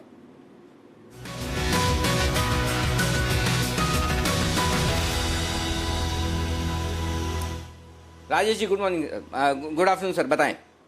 Good afternoon Anil ji. अनिल जी, आज जो छोटा ऑप्शन बाय करना है उसमें पहला स्टॉक डाबर रहेगा। डाबर में जिस तरीके से आज करीब 7% के आसपास ओपन इंटरेस्ट एडिशन देखने को मिला और स्टॉक का अगर हम सेटअप देखें तो वीकली चार्ट पे ऑलरेडी इसमें एक ब्रेकआउट हो चुका है और लास्ट वीक उसके ऊपर सस्टेन होकर बंद हुआ है। तो जिस तरीके का सेटअप है हमें लगता है ऐसे डाबर को बाय करना चाहिए। 500 रुपये का कॉल ऑप्शन जो कि करीब ट्रेड कर रहा है ₹14.50 ₹14.70 की रेंज में ये ऑप्शन बाय करेंगे। हमें इसमें लग रहा है जो टारगेट डाबर में देखने को मिलना चाहिए वो 515 525 तक के टारगेट आना चाहिए। तो ये ऑप्शन के जो टारगेट होंगे वो ₹22 तक के आते हुए दिखना चाहिए। 22 से ₹24 टारगेट होंगे इस ऑप्शन के। और जो स्टॉप लॉस रखना है इस ट्रेड को इनिशिएट करने के लिए वो स्टॉप लॉस रखेंगे हम ₹10 का। तो ₹10 के स्टॉप लॉस से ₹500 का कॉल ऑप्शन बाय करना है ₹14.70 के आसपास। और इसमें जो टारगेट आना चाहिए 22 से ₹24 तक के टारगेट आते हुए दिखना चाहिए। तो ये पहला ऑप्शन होगा डाबर पे। जो दूसरा ऑप्शन बाय करना है वो स्टॉक होगा आईजीएल। अगर आईजीएल में देखें तो एक करेक्टिव मूव ऑलरेडी हमने देखा था। स्टॉक में एक base formation near term chart पे देखने को मिला। पिछले 3-4 सेशन से देखें तो स्टॉक ने एक अच्छा बेस बनाया है करीब ₹405 के आसपास। और स्टॉक में जो पिछले 2-3 दिन से एक कंसिस्टेंट बाइंग देखने को मिल रही है लोअर साइड से, आज भी करीब देखें तो 4% का ओपन इंटरेस्ट ऐड होते हुए दिख रहा है। तो आईजीएल का 420 स्ट्राइक प्राइस का कॉल ऑप्शन जो कि करीब ट्रेड कर रहा है ₹14.75 ₹15 की रेंज में, 14.75 से ₹15 की रेंज में अभी ट्रेड कर रहा है। ये ऑप्शन बाय करना है 420 की स्ट्राइक प्राइस का। इसमें हमें लगता है आईजीएल में अब यहाँ से एक अच्छा मूव बनना चाहिए जो कि इसको 440 की रेंज में लेके जा सकता है। तो ये ऑप्शन में जो टारगेट आना चाहिए वो 24 से ₹26 तक के टारगेट आते हुए दिखना चाहिए। करंट लेवल से इसमें जो स्टॉप लॉस रखेंगे वो ₹9 का रखेंगे। ओके, तो 430 430 वाला लेना है या 420 वाला लेना है? 28 द मनी लेंगे अनिल जी।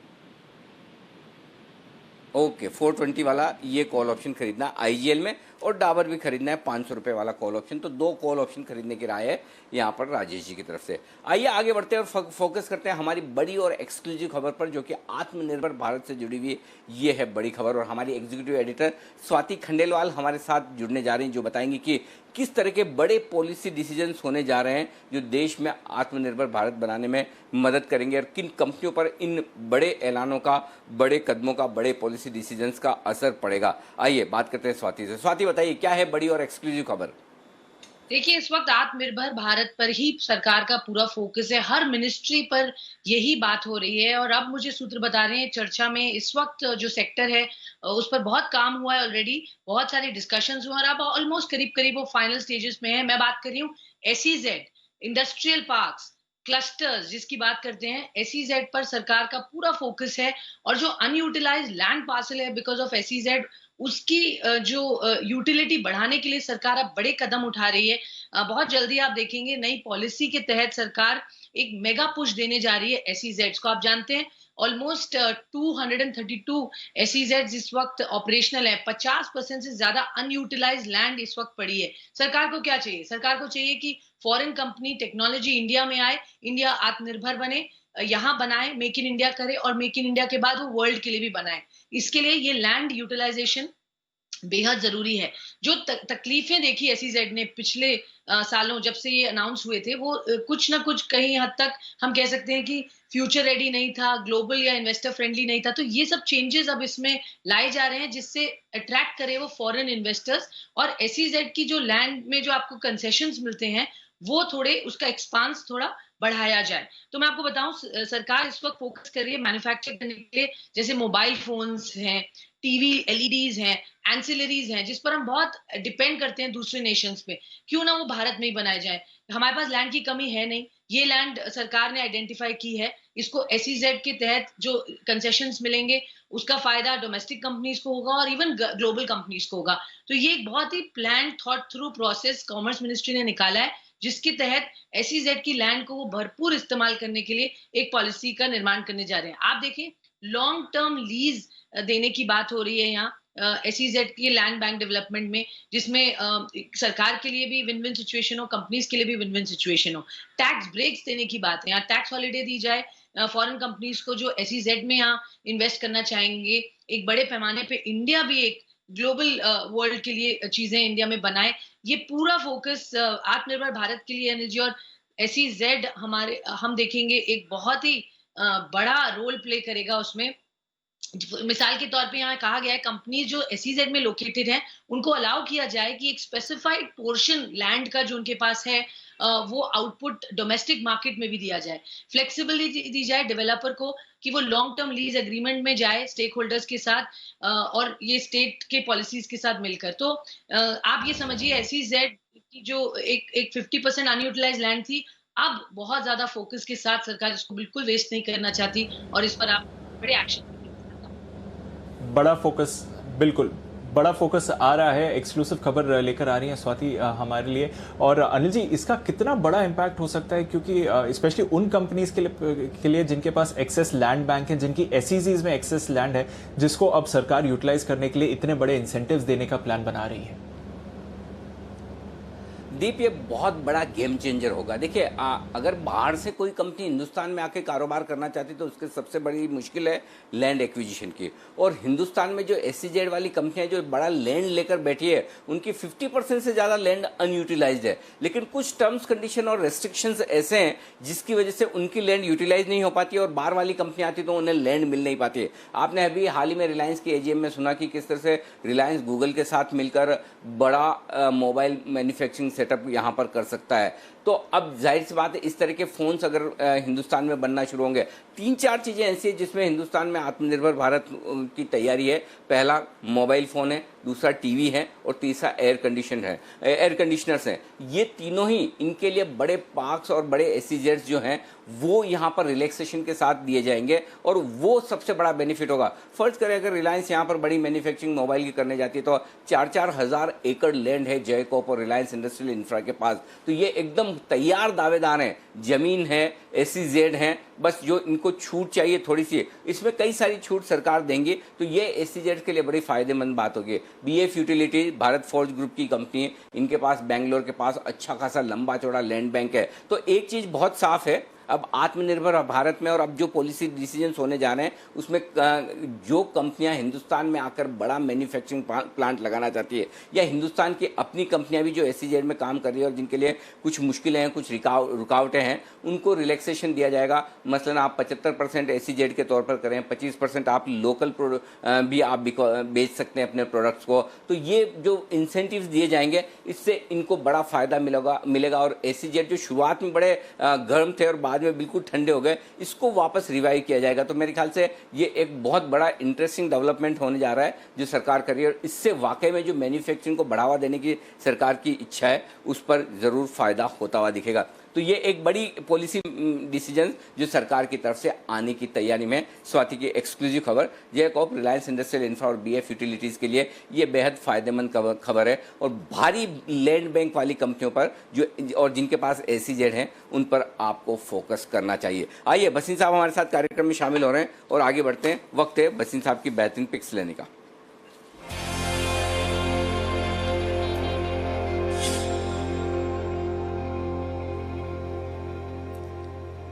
स्वागत है सर आपका। कोई अपडेट और फ्रेश कॉल्स?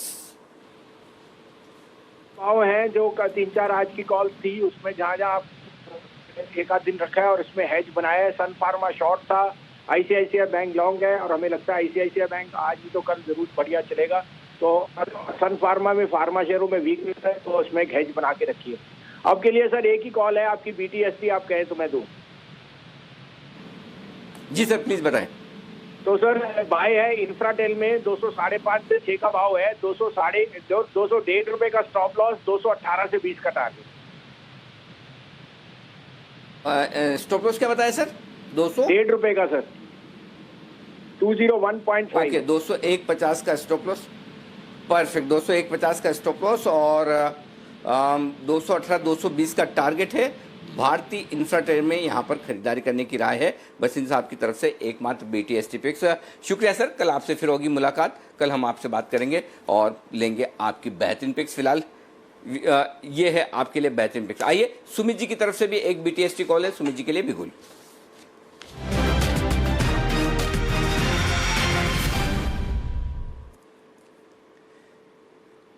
जी सुमित जी।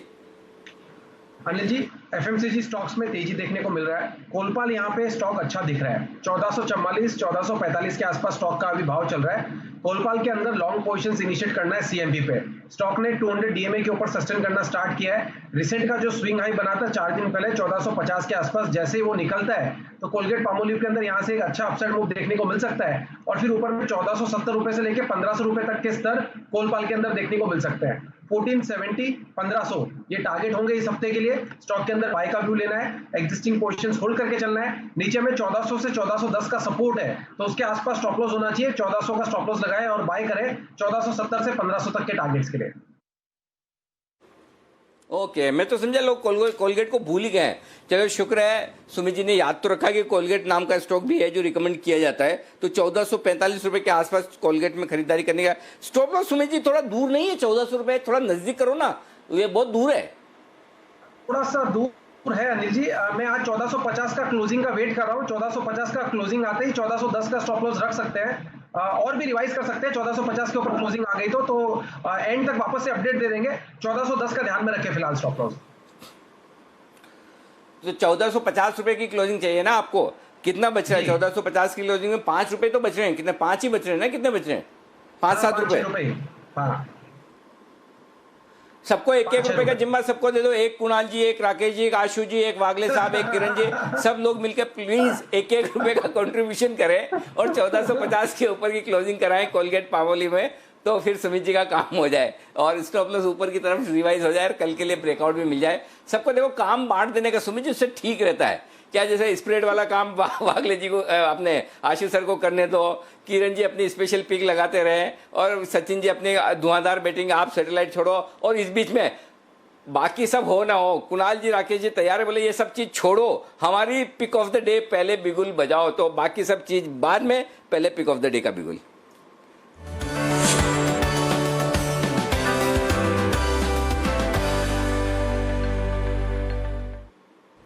बोलिए सर। देखिए अनिल जी, ये पिक ऑफ द डे है, स्पेशल पिक है और इसको होल्ड करना है अनिल जी एक्सपायरी तक। ये बड़ा मैजिकल फायरवर्क्स दिखा सकता है। स्टॉक है विप्रो। अनिल जी 15 तारीख को नतीजे आए हैं, नतीजों से पहले स्टॉक साइडवेज था। नतीजों में एक सरप्राइज मिला, बड़ी वाली नेकलाइन टूटी है और उस नेकलाइन के बाद विप्रो काफी बड़े अप ट्रेंड में स्टॉक आया है और ये स्टॉक एक मैजिकल फायरवर्क्स कर सकता है।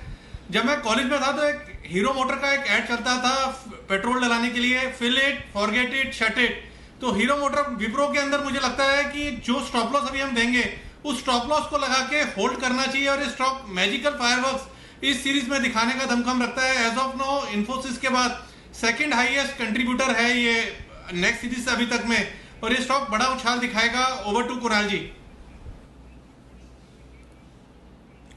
अरे जी देखिए, बहुत ही शानदार चार्ट स्ट्रक्चर है और स्टॉक में देखिए 2-3 दिनों की सुस्ती के बाद आज वापस से रौनक लौटती हुई नजर आ रही है। स्टॉक ने मेजर हर्डल को पार किया है, तो इन स्तरों पर विप्रो को बाय करें। और जैसे राकेश जी ने कहा कि 255 का स्टॉप लॉस लगाकर भूल जाइए, तो फॉरगेट इट, 255 का स्टॉप लॉस रखें। ऊपर पहला टारगेट 278 का, दूसरा 285 रुपए का, तो 278 285 के टारगेट के लिए बाय करना है विप्रो। 255 का स्टॉप लॉस, 278 285 के टारगेट के लिए खरीदारी करनी है, 255 का स्टॉप लॉस। विप्रो, आपके आवाज में बंसल जी दम बड़ा जबरदस्त नजर आया, बहुत ही तगड़ा वाला। ऐसा लग रहा था मतलब कि विप्रो रॉकेट हो जाएगा। ऐसा क्या देख लिया आपने विप्रो में, ये बताइए बंसल जी एक बार मुझे फिर से। देखिए पहले तो अनिल जी आपने ठीक चीज पढ़ी। अनिल जी देखिए, आवाज दिल से निकलती है। विप्रो अभी तक डाउन ट्रेंड के अंदर था, कोरोना के इफेक्ट से पहले भी स्टॉक साइडवेज जोन के अंदर था, बाकी मार्केट के साथ इसके अंदर मेल्टडाउन देखने को मिला। नतीजे काफी अच्छे आए और नतीजों के बाद स्टॉक ने एक बड़ी वाली नेकलाइन को तोड़ा है, तो स्टॉक एक अप ट्रेंड के अंदर आया है। जब भी एक ट्रेंड रिवर्सल होता है तो एक बड़ा मूव देखने को मिलता है। काफी लोगों ने कॉल पुटों में काम करते हैं, कॉलें बेची हुई हैं, विप्रो को शॉर्ट करा होगा, तो इस सीरीज में शॉर्ट सेलर जो है वो स्क्वीज होगा। फ्रेश लॉन्ग का कैंडिडेट है, ओवरवेट बाय कॉल है अनिल जी हमारी तरफ से।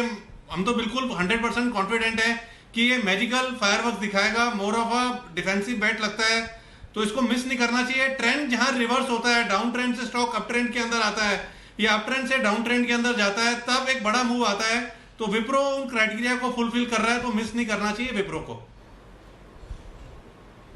Never miss it. Okay Wipro, बिल्कुल, इसीलिए मैंने वापस से पूछा। आपकी आवाज में जो दम दिखा ना, मैं समझ जाता हूं, मेरे को पता चल जाता है एनालिस्ट को देखकर, उसकी आवाज सुन के कि मामला बहुत तगड़ा है। तो ये विप्रो बहुत तगड़ा वाला मामला है, इसमें कोई डाउट नहीं। जिस तरह से बंसल जी बोल रहे हैं मुझे समझ में आएगा। कुणाल जी तो क्या संभाव में रहता है हमेशा।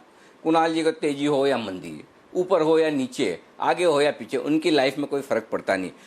असली इमोशन जो बाहर निकल के आते हैं वो सिर्फ और सिर्फ आते हैं बंद चल लीजिए, जिससे हमें पता चलता है। अच्छा, इमोशंस के साथ साथ कॉल्स ये भी बाहर निकल कर आ रही है, और अगला बिगुल है सचिन जी के लिए BTS डबल टी का।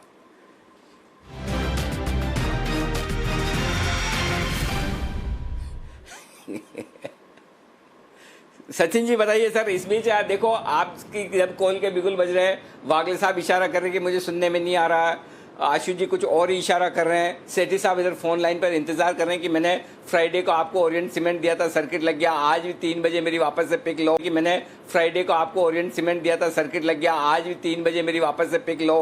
तो बहुत सारे काम एक साथ है, इस बीच में आप अपनी पिक बताइए सर। अनिल जी, यहाँ पर फ्रेश ब्रेकआउट नजर आ रहा है। स्टॉक का नाम है एशियन पेंट्स। पिडलाइट में एक ऑलरेडी अच्छी उछाल आ चुकी है, एक अच्छा रनअप आया है। मुझे लग रहा है अभी एक follow through movement Asian paints पे भी नजर आएगा। जिस तरीके से ओवरऑल सेटअप है, मुझे लग रहा है अराउंड 1810 तक ये पर्टिकुलर रैली एक्सटेंड होनी चाहिए, जिस तरीके से पैटर्न है। शॉर्ट टर्म टारगेट होगा अराउंड 1785 का, एंड स्टॉप लॉस आपको लगाना है अराउंड 1730 के आसपास।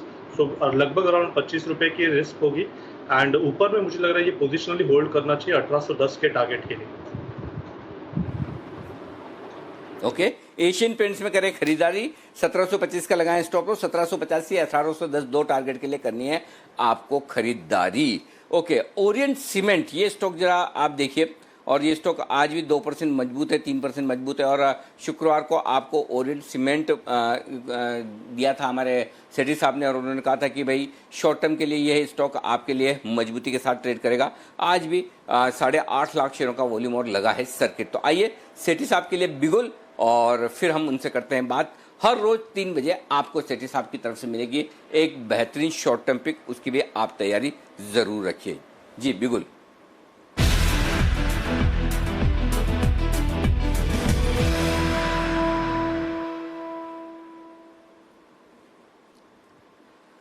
सेठी साहब स्वागत है आपका, बताएं सर कौन सा स्टॉक चुना है आज आपने?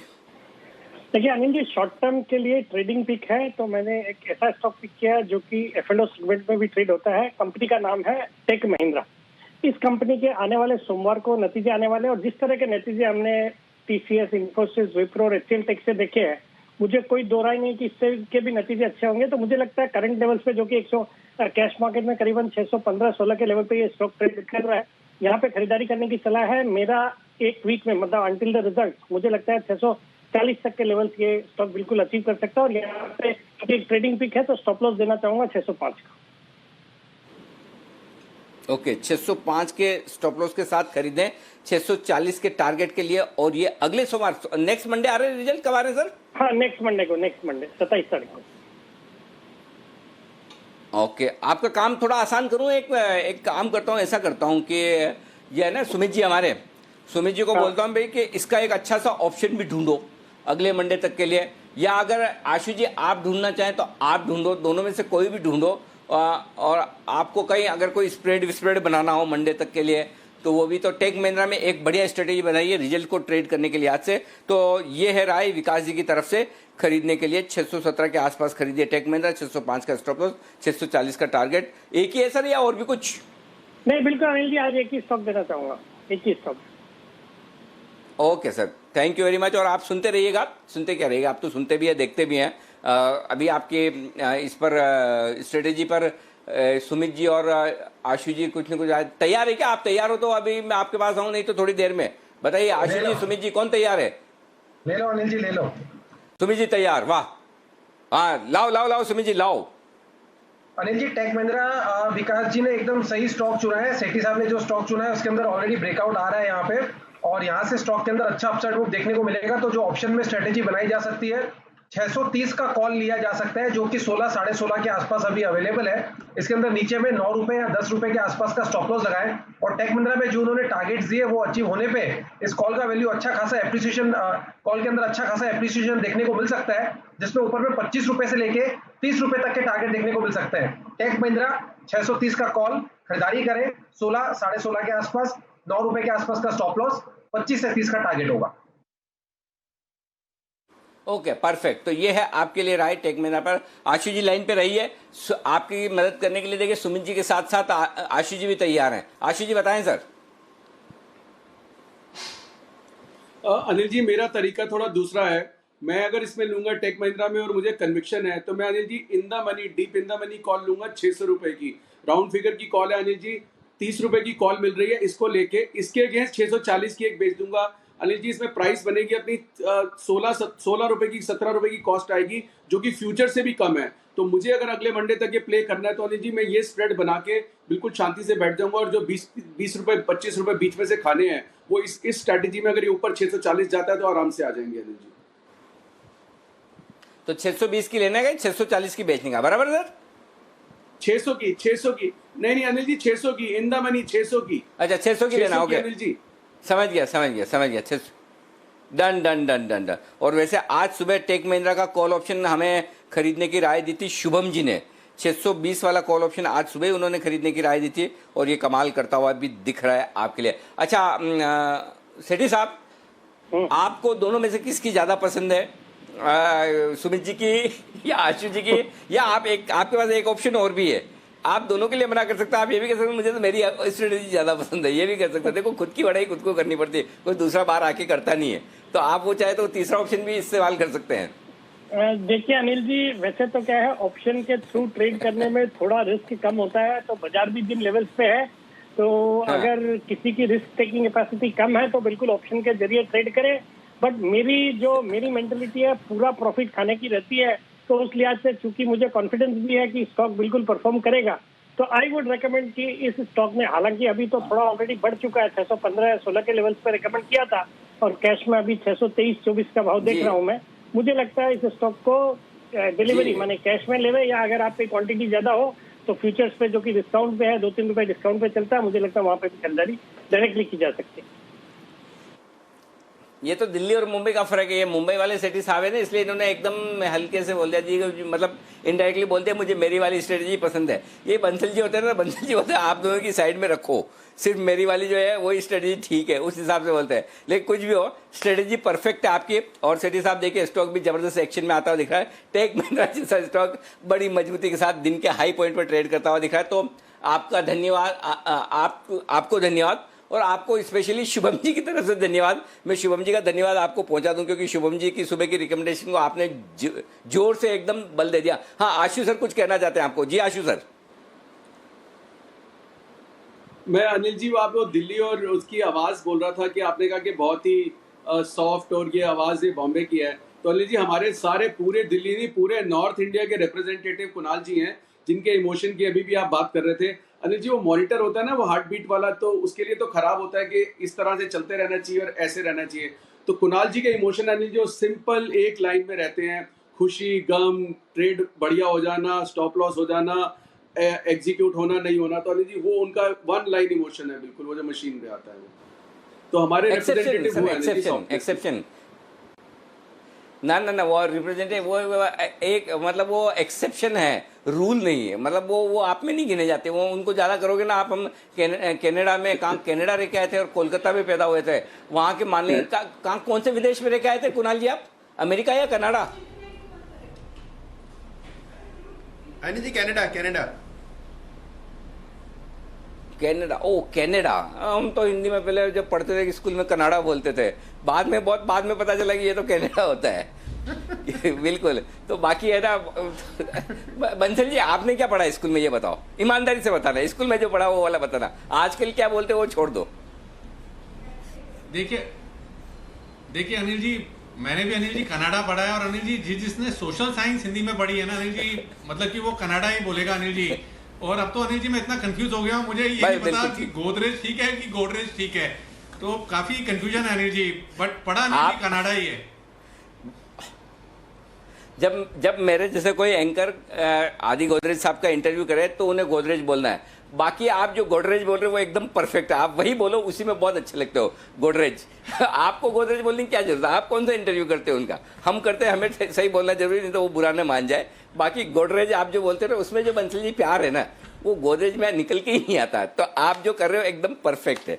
चलिए आगे बढ़ते। बैंक से बेनिफिट के लिए आशीष चतुर्वेदी है तैयार, और आशीष तैयार है बैंक से बेनिफिट? अगर तैयार है तो बिल्कुल बजाइए।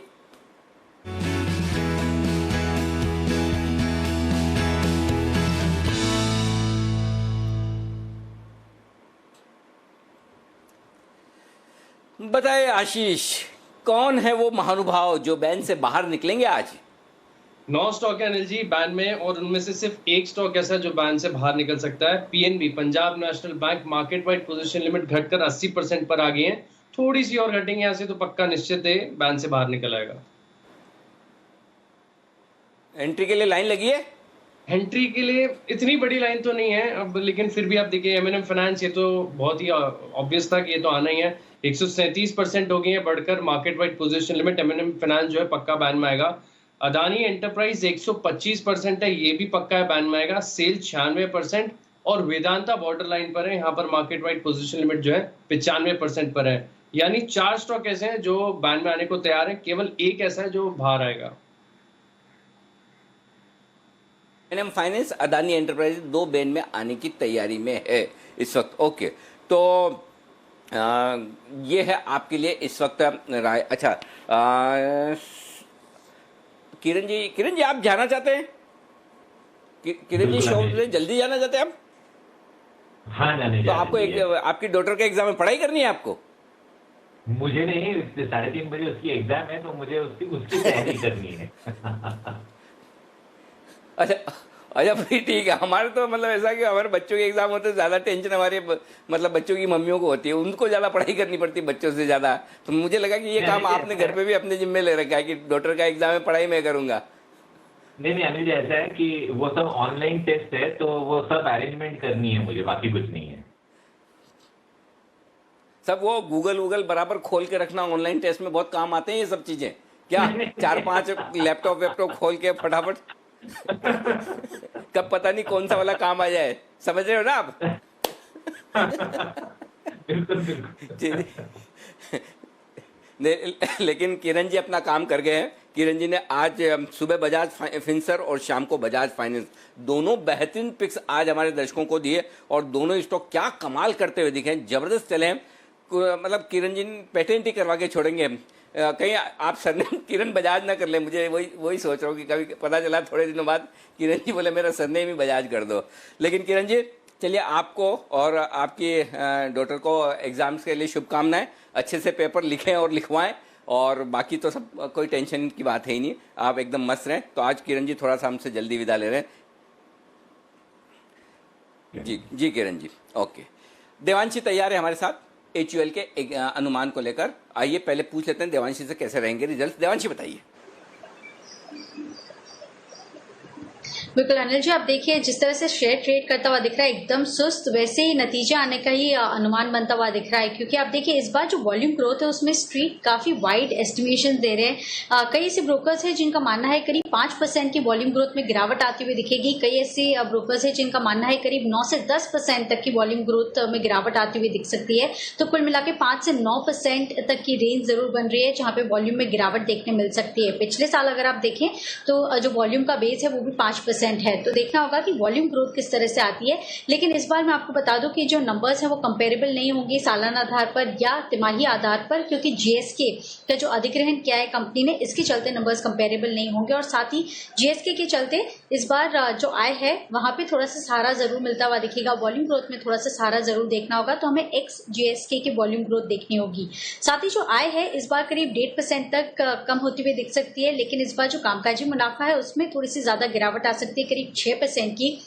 इस बार कंपनी को जो कच्चे माल की लागत है उसमें गिरावट जरूर देखने मिली है। लेकिन दूसरी तरफ क्योंकि कंपनी के जो एसेंशियल आइटम्स की बिक्री है उसको सहारा देने के लिए कंपनी ने विज्ञापन खर्च काफी किए हैं, तो इसके चलते हम देखेंगे कि जो कामकाजी मुनाफा और मार्जिन है इन पर असर आता हुआ दिखेगा। खर्चों के चलते मार्जिन इस बार 26% के कंपेरिजन में 25% के आसपास रहने की उम्मीद लगाई जा रही है और मुनाफा करीब 2% तक बढ़ता हुआ दिखेगा।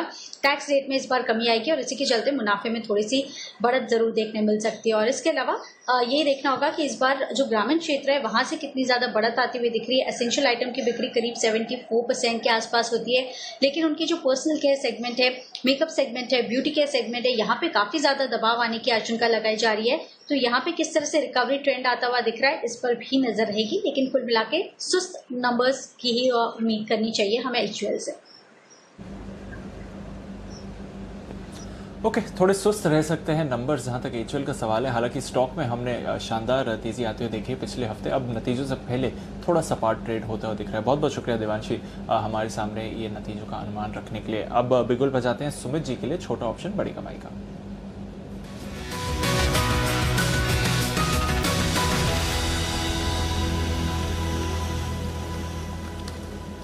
बताइए सुमित जी। दीपांशु, छोटा ऑप्शन बड़ी कमाई में कॉल लेने का सलाह रहेगा मन्नापुरम का कॉल लेना है 165 का, जो कि ₹7.10 के आसपास ट्रेड कर रहा है।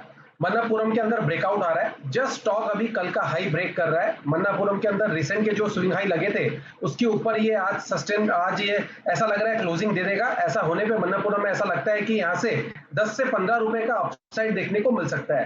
तो मन्नापुरम का 165 का कॉल खरीदारी करें सीएमपी पे। नीचे में इसके अंदर स्टॉप लॉस लगाए ₹5 या ₹4.90 का, ₹5 के आसपास का स्टॉप लॉस होगा 165 का कॉल के अंदर। और जो टारगेट्स मैंने स्पॉट में दिए 10 से 15 रुपए की तेजी देखने को मिल सकती है इस हफ्ते के अंदर। ऐसा होने पे मन्नापुरम का 165 का कॉल ऊपर में ₹10 से लेके ₹12 तक का मूव दिखा सकता है। अभी ₹7.40 50 है, इसके अंदर खरीदारी कर सकते हैं। 10 से 12 का टारगेट और ₹5 का नीचे में इसके अंदर स्टॉप लॉस लगाना है। मन्नापुरम का कॉल लेना है। 10 से 12 का टारगेट, ₹5 का स्टॉप लॉस, मन्नापुरम का 165 इसका कॉल आपको खरीदा है। तो पिछले हफ्ते मुथूट फाइनेंस में हमने शानदार तेजी देखी, अब लगता है कि मन्नापुरम में भी थोड़ी कैचअप रैली आ सकती है। नजर रखिए इस स्टॉक पर जहां तक का सवाल है। चलिए देख लेते हैं और कौन से स्टॉक्स हैं जो बढ़िया एक्शन आपको दिखा रहे हैं। बढ़िया मूव तो आ ही रही है इस समय बाजार में, पर कुछ स्टॉक्स हैं जहां पर थोड़ा नेगेटिव एक्शन भी आते हुए दिख रहा है। सन फार्मा, यहाँ पर गिरावट आई है और ब्रोकरेजेस की तरफ से भी थोड़े नेगेटिव नोट्स आए हैं। क्रेडिट स्विस भी बिकवाली की राय दे रहा है। बंसल जी, सन फार्मा में जो गिरावट आ रही है, डेज लो के आसपास ट्रेड कर रहा है, क्या और वीकनेस इसमें संभव है? किस तरह के लेवल्स आ सकते हैं नेक्स्ट? गिरावट आई है।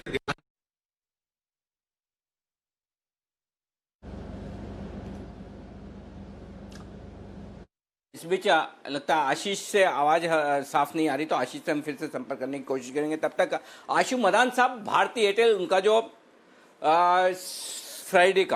पिछले फ्राइडे का प्यार जो मस्ती की पाठशाला में बताया था आशु मदान साहब ने, उसके ऊपर कुछ विशेष टिप्पणी करना चाहते हैं। जी आशु सर बताएं।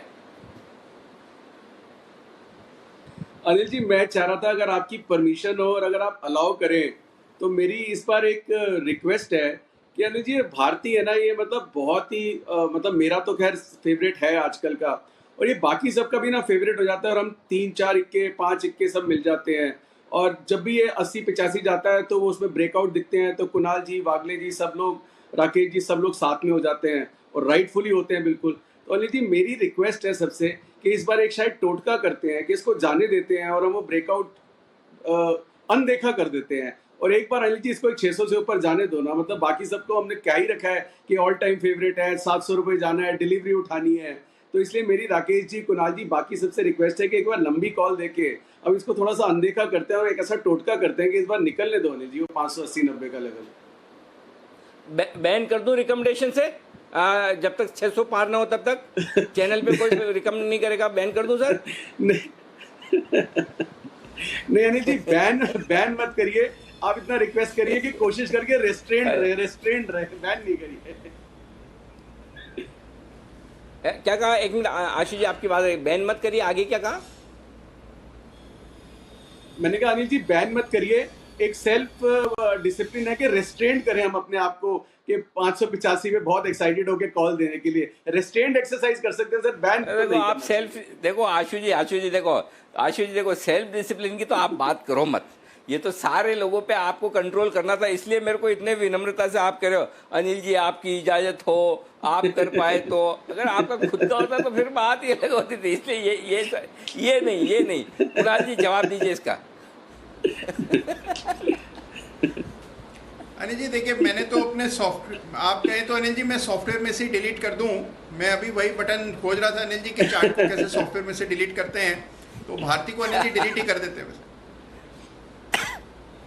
ना ऐसा है कि ना रहेगा बांस अनिल जी, ना बजेगी बांसुरी। फ्रॉम होम तो सबसे पहले एक काम करते हैं, जी जी जी कुणाल जी, मैं ये कह रहा था कि सबसे पहले एक काम करते हैं, भारती की कॉल जब तक 600 ये पार ना हो तब तक सबसे पहले आशु जी से ही शुरुआत करते हैं। आशु जी 600 पार होने के पहले आप इस पर कोई कॉल नहीं देंगे। कुणाल जी ये ठीक है?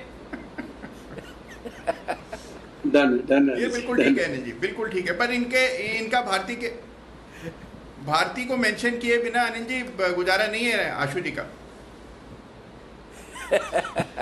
ये बात तो सही है। जब और स्पेशली जब शुक्रवार को आपकी भारती को लेकर आशु जी पोल खुल चुकी है तो फिर सबको पता चल गया। तो चलिए, आशु जी की सबसे विनती है, जैसा भी हमारे सुमित जी कह रहे थे ना, सब 1-1 रुपए का कंट्रीब्यूट करो और कोलगेट पामोलिव को 1450 के ऊपर बंद करा दो।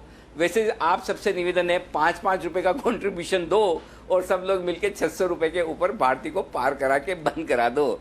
अगर ये सब आप कर पाए तो 5 रुपए सचिन जी, 5 रुपए सुमित जी, 5 रुपए वागले साहब, 5 रुपए राकेश जी और 5 रुपए कुणाल जी के 25 रुपए हो गए। आपका काम हो जाएगा आशु जी? हैप्पी?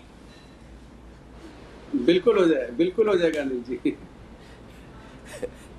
ओके, अब अपनी अपनी क्रेडिट आप लेते रहें। जैसे 520 हो आप अपनी क्रेडिट ले लेंगे। ये 5 महीने करवाए थे, जैसे 585 हो ये 5 महीने बढ़वाए थे, ये होगा आपके लिए। आइए देखते हैं। लेकिन ये बात सही है, 550 से 600 की रेंज में काफ़ी वक्त बिताता हुआ दिख रहा है भारती एयरटेल। और आशु जी की तो दोनों तरफ स्ट्रेटजी है। और आपने तो वो जो 550-55 तक की जो पुट स्प्रेड दी थी आशु जी, वो बड़ी कमाल की थी। उसमें मुझे लग भी रहा था कि इसमें तो आशु जी जरूर फंसेंगे। ये तेजी वाले स्टॉक में कहाँ पुट स्प्रेड बनाने लगे, लेकिन वो भी गजब की थी और उसमें भी पैसा बनाया लोगों का। आइए, 3:20 हो चुके हैं। दीप चलिए 3:20 वाली स्ट्रेटजी ले लेते हैं। इंतजार है अनिल जी, बिगुल बजाते हैं आपकी स्ट्रेटजी का।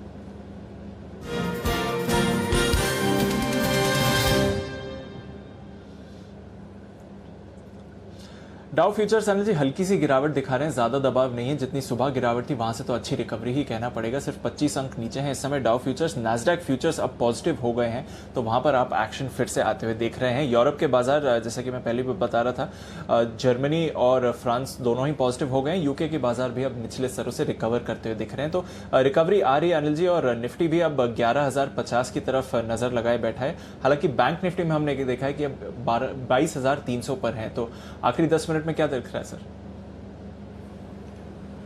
देखिए दीप, कल के लिए निफ्टी में आप आराम से खरीदारी करके जा सकते हैं, कोई दिक्कत नहीं। 11,000 का at the money call option खरीद लीजिए, 11,200 का बेच दीजिए। ये आपकी स्ट्रेटेजी होगी। इन द मनी हो गया एक तरह से, इन the money at the money, जो आप कहना चाहें वो कर लीजिए। और अगर आपको कम स्प्रेड में बनाता है तो 11,100 का खरीद कर 11,200, लेकिन उसमें शायद ज़्यादा पैसा आपका बनेगा नहीं। लेकिन 11,000 का इन द मनी कॉल ऑप्शन खरीद के 11,200 का बेच कर जा सकते हैं, हेज हो जाएंगे आप। और यहाँ पर खरीदारी करने की राय है। बैंक निफ्टी जितना मजबूत होना चाहिए उतना हुआ नहीं। हालांकि निफ्टी के मुकाबले में अब भी मजबूत है, 1.5% ऊपर है। लेकिन 22,400 के ऊपर बंद होता तो मज़ा ही अलग था। लेकिन फिर भी मुझे लगता है बैंक निफ्टी भी है मजबूत है। लेकिन बैंक निफ्टी को मैं कल खरीदना चाहूँगा, आज नहीं। कल खरीदारी करने के लिए आज मैं निफ्टी खरीदना प्रीफर करूंगा। बैंक निफ्टी में मैं एक दिन और इंतजार करना चाहूँगा। और दीप, मेरे लिए खरीदारी का लेवल फिर 22,050, 22,100 अगर कल मुझे मिलता है। अगर क्योंकि आज डाउ 50 एक पॉइंट नीचे है, पता नहीं अगर डाउ थोड़ा कमज़ोर हो जाए, कर जाए, तो कल हो सकता है मौका मिल जाए। नहीं मिले तो फिर ठीक है। या फिर जिनको सेफ्टी रखनी है 22,500 का कॉल ऑप्शन खरीद लीजिए, वहाँ पर ज़्यादा प्रीमियम नहीं होगी। एट द मनी वाला खरीदेंगे तो थोड़ा महंगा पड़ेगा। 22,500 का कॉल ऑप्शन लेकर 23,000 का बेच भी सकते हैं आप बैंक निफ्टी में। और 11,000 का कॉल ऑप्शन खरीद कर 11,200 का बेच दीजिए, तेजी की पोजीशन बनाकर जाइए। ये आपके लिए राय होगी। जी दीप। ओके, तेजी की पोजीशन बना के जाइए आप कॉल्स के जरिए। इससे पहले आप आगे बढ़े, एक मिनट, बंसल जी कुछ कहना चाहते हैं। मैं एक बार पहले बंसल जी के पास पहुंचता हूं। बंसल जी बोलिए सर। देखिए अनिल जी, आप बैंक निफ्टी को अच्छे से ट्रैक करते हैं। अनिल जी, इस सीरीज में अभी तक 11,000 में अनिल जी वीकली में एक ऑप्शन बैरियर था। और अनिल जी मंथली सीरीज में भी अगले हफ्ते वाले जो 30 तारीख को खत्म हो रही है, उसमें भी 11,000 का एक ऑप्शन बैरियर था। और अनिल जी, ऑप्शन बैरियर टूटा है। और इतिहास गवाह है कि जब जब एक ऑप्शन बैरियर टूटा है तो काफी बड़ा अपमूव देखने को मिला है। तो आपसे इस पे टिप्पणी चाहता हूं, क्या निफ्टी यहां से एक बड़ी रैली 200 सवा 200 पॉइंट की ऑप्शन बैरियर टूटने के बाद दिखाने का दमखम रखता है, जैसा मोस्ट केसेस में हमने हिस्ट्री में पिछली बार ज्यादातर केसेस में हमने देखा है? सही कह रहे हैं। 11,000 का एक बड़ा आज 11,000 के ऊपर की क्लोजिंग बहुत बहुत बढ़िया है। एक तो 11,000 के ऊपर की है, दूसरा दिन के हाई पॉइंट की तरफ है, और तीसरा ये कि ग्लोबल मार्केट स्टेबल है, बहुत पॉजिटिव नहीं बहुत नेगेटिव नहीं। और थोड़ा सा आप देखिए हल्का सा नीचे दिख रहा है, तो हो सकता है अगर थोड़ा भी गलती से बाजार ऊपर आ जाए तो फिर कहना ही क्या, बहुत ही बढ़िया ये हो सकता है। इस बीच विप्रो, अरे गजब, माय गॉड, कुणाल जी आप तो कमाल के हैं भाई साहब। 273, क्या करना है, प्रॉफिट बुक करना है? नहीं अनिल जी, बिल्कुल भी नहीं करना है, बिल्कुल होल्ड करके चलना है। ब्रेकआउट आ गया है और अब स्टॉक में जो हमारे टारगेट है 278, 285, उसके लिए बिल्कुल इंतजार करें और सीट के अपनी वेट करें। अनिल जी बिल्कुल ये लेवल्स भी आते हुए दिखेंगे, स्टॉप लॉस का ख्याल रखें। अरे आप गजब कर रहे हो यार कुणाल जी, किरण जी, और के नाम वाले कोई नहीं है भाई। जिन लोगों को के पे नाम रखना रख लो। वैसे आज मतलब नाम राशि के हिसाब से के वालों का दिन है। किरण जी कमाल करके बजाज फाइनेंस, बजाज फिनसर्व दोनों फाड़ के टारगेट आए हैं। ऊपर से कुणाल जी को देखिए विप्रो। अब बंसल जी आप ये मत सोचो कि मेरा भी तो विप्रो में योगदान है, क्रेडिट कुणाल जी को जाएगी, उनका नाम के से शुरू होता है इसलिए। आइए इस बीच बड़ा एक्शन होता दिख रहा है इस वक्त, और ये भी थोड़ा सा आइडिया के स्टॉक पर भी नजर डालिए। सुप्रीम कोर्ट से बहुत सारे इंफॉर्मेशन और फ्लैशेज आते दिख रहे हैं, तो आइडिया के स्टॉक में भी काफ़ी उतार चढ़ाव होता हुआ दिख रहा है। ऊपर नीचे के कारोबार का एक्शन काफ़ी होते दिख रहे हैं। इस वक्त आइडिया आपके सामने लेके आता हूँ। बंसल जी आइडिया पर जरा अपनी राय दीजिए, क्या करना चाहिए? 9 रुपये के आसपास है, नीचे में 8 पैसे, ऊपर में 9.60।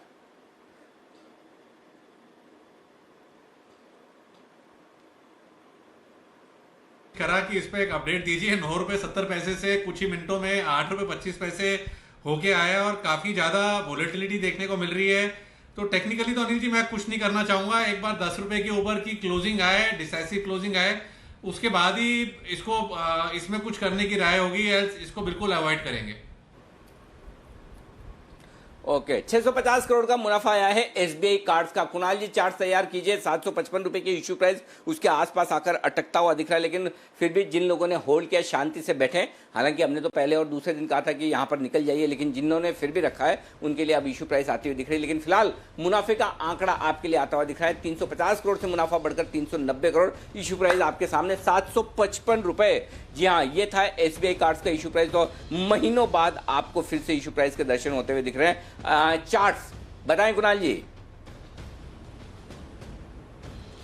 अनिल जी देखिए, नई खरीद करनी है 760 रुपए के ऊपर, 760 के ऊपर इसमें एक फ्रेश ब्रेकआउट होगा। मुझे उम्मीद है कि इसका स्ट्रक्चर काफी पॉजिटिव है, स्टॉक ऊपर जाना चाहिए। 760 रुपए के ऊपर नई खरीद करें, और जिनके पास पोजीशन है जब तक 735 के नीचे स्टॉक नहीं जाता कोई परेशानी नहीं है। 735 के नीचे ही अपनी पोजीशन को एग्जिट करना चाहिए। ऊपर 760 के ऊपर मेरी खरीदारी की राय।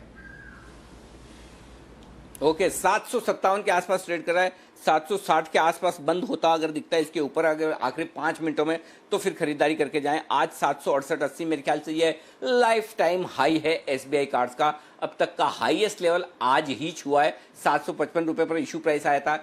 पहले दिन जब लिस्ट हुआ था 755 का हाई था, दूसरे दिन जब लिस्ट हुआ 750 का हाई था, उसके बाद तो गिर के 500 रुपए या इसके आसपास या इसके नीचे तक भी पहुंचा था। वहां से फिर से इसने अपनी यात्रा शुरू की है और यात्रा शुरू कर यहाँ पर इशू प्राइस पर आया है। अब 760 के ऊपर बंद होने की तैयारी है, तो फिर आप खरीद कर जाएं, ये राय।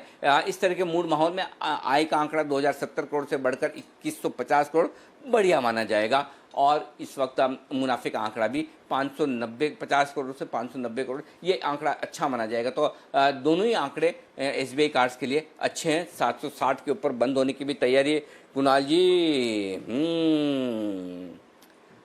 आपके लेवल भी कमाल के हैं। मैं सोचा था आप बोलोगे सेफ साइड पे है कि 768-80 आज का हाई पार करें फिर खरीदेंगे, लेकिन ये इस तरह के लेवल वही देते हैं मेरे जैसे लोग जिनको चार्ट पढ़ना नहीं आता, वो अंदाज से देते हैं आज का हाई पार करें। लेकिन आप तो चार्ट पर टेक्निकल लेवल पर देते हो। 760 के पार निकलते ही अब यहाँ पर मजबूत होता हुआ दिख रहा है। लग रहा है कि आखिरी मिनटों में क्लोजिंग भी 760 के आसपास आ जाएगी। आज ही ले लें या फिर कल का इंतजार करें? कुणाल जी एक बार फिर से बताइए एसबीआई कार्ड्स। अनिल जी देखिए, अगर आज 760 के ऊपर क्लोज आता है तो आज ही लेना चाहिए, क्योंकि कल हो सकता है आपको थोड़ा ऊपर मिले। तो इन स्तरों पर मेरी बाय की राय रहेगी।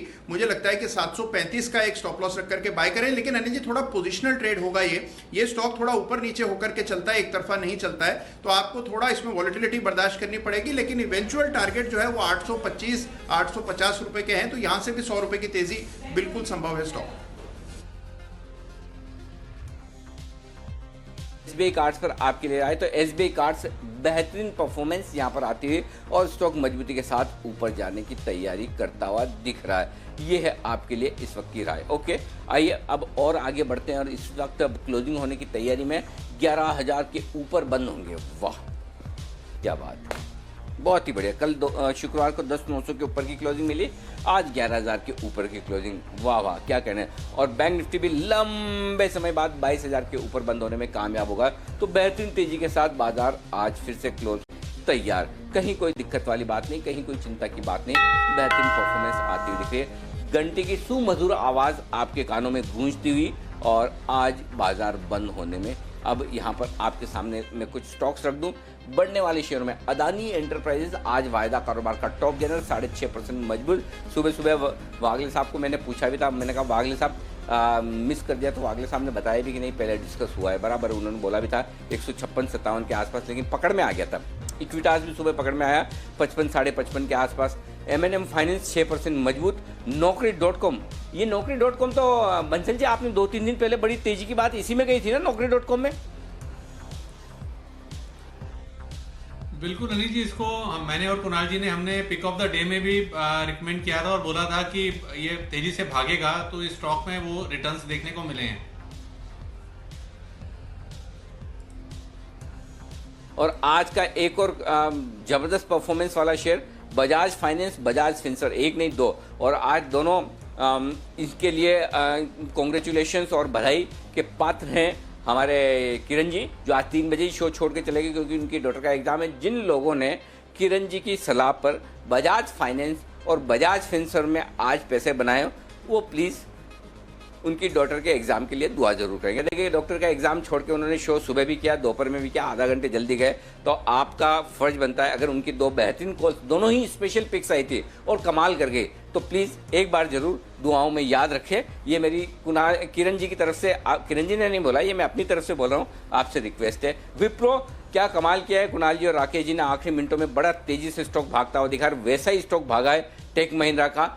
3 बजे सेठी साहब जो शॉर्ट टर्म पिक देते हैं, सेठी साहब भी ऑलराउंडर है, सब कुछ मतलब कैश फ्यूचर जो आप बोलो हर चीज़ उनके पास में। 622 का हाई और डे हाई पर बंद होता हुआ यहाँ पर टेक महिंद्रा का फ्यूचर्स भी, तो बहुत ही बेहतरीन मजबूती के साथ ये स्टॉक भी भागा है। आइए प्रोविजनल क्लोजिंग आपके सामने रख दूँ। 11,027 ये है 126 अंकों की तेजी के साथ। निफ्टी 313 अंक ऊपर है, बैंक निफ्टी 398 अंक ऊपर है, सेंसेक्स। ये दमदार क्लोजिंग आपके लिए प्रोविजनल है। फाइनल क्लोजिंग आए उससे पहले कुछ खास शोज मैं आपके सामने रख देता हूँ। आज पहले तो 6 बजे वाला शो बता दूं। आज से देश में कंज्यूमर प्रोटेक्शन एक्ट ये लागू हो गया है ना। तो जो ये एक्ट ऐसा है जो ग्राहकों को किसी भी कंज्यूमर फोरम में अगर अपनी शिकायत दर्ज करवानी है तो उसकी आज़ादी देता है। यानी कि अब अगर कोई आपसे MRP से ज़्यादा दाम वसूल रहा है, क्वालिटी ख़राब दे रहा है, अगर ऐसा कोई कर रहा है तो अब ये है ना बंद करना पड़ेगा, ये चलेगा नहीं। यही नहीं जैसे पिक्चर हॉल में आप जाते हैं थिएटर में और वहाँ पे खाने पीने की चीज़ें बड़ी महंगी आती है आपको, मतलब टिकट से ज़्यादा आपके पैसे दूसरे में लग जाते हैं, जो बंसल जी से ज़्यादा कोई अच्छे से जानता नहीं है। तो अब इन पर भी कार्रवाई होगी। बंसल जी को एम्पावर करने के लिए ये सब कुछ किया जा रहा है। तो यानी कि कंज्यूमर अब होगा किंग। ये एक्ट आपको और क्या क्या अधिकार देता है और क्या क्या कमियां इसमें रहेगी, इसी पर आप देखिए हमारा खास शो, आपकी खबर आपका फ़ायदा में। तो ज़रूर देखिए ग्राहक से धोखा बंद, आज शाम 6 बजे। इसी पर मैं एक बात बंसल जी से करना चाहता हूं। और बंसल जी मुझे पिछले वीकेंड पे बता रहे थे कि इनके घर पर इनकी माताजी 6 बजे के शो की बड़ी फ़ैन हैं और वो अपने फ्रेंड्स के व्हाट्सएप ग्रुप में भी इस पर मैसेज भेज दिए। बंसल जी जो आप किस्सा मेरे साथ शेयर कर रही है, जरा हमारे दर्शकों को बताइए। बिल्कुल अनिल जी, देखिए मेरी मदर जो है वो भी शाम का 6 बजे का शो देखती हैं और काफ़ी अच्छा लगता है। पीछे आपने काफ़ी सोशल मुद्दे उठाए थे और ज़्यादातर मुद्दे जो थे आपके कोरोना को लेके थे, तो जो आपका वैक्सीन वाला शो था, जो जिसमें कोरोना की वैक्सीन का पूरा अपडेट क्या चल रहा है वो वाला शो था, तो उसमें उन्होंने देखा और देखने के बाद अनिल जी पहली बार हमारे घर पे ऐसा हुआ कि रात को डिनर पर डाइनिंग टेबल पर शो को डिस्कस कर रहे थे, टीवी को डिस्कस कर रहे थे, और मेरी मदर ने सबके साथ वो अपडेट शेयर करा, अपनी फ्रेंड्स के साथ भी अपडेट शेयर करा। और आज मुझको वो दोपहर को जब बीच में ब्रेक होता है तो मेरी बातचीत हो रही थी, तो वो कह रही थी मुझे लगता है अब जो जी बिजनेस में 6 बजे का शो होगा, वो दिल्ली में जो बारिश हो रही है अनिल जी, वो चाहती है कि दिल्ली में जो बारिश हुई और कनॉट प्लेस में काफी पानी भरा, उनका कहना था कि मेरे पैदा होने से पहले भी अनिल जी मिंटो ब्रिज के नीचे पानी भरता था, जब मैं छोटा था तब भी भरता है और आज भी भरता है। तो उनको लग रहा था शायद आप भी ऐसा कुछ शो अब नियर बाय फ्यूचर में करेंगे, तो उनकी आवाज मैंने आप तक पहुंचा दी है। बिल्कुल जरूर करेंगे। और एक चीज़ मैं बता दूं बंसल जी, इससे पहले आशु जी अपनी राय रखें। एक चीज़ है बंसल जी, आपके परिवार की और आपकी माता जी एक क्लास तो है, कुछ भी बोलो, ऐसा क्लास कंटेंट हर कोई व्यूअर नहीं देख सकता, मतलब है ना।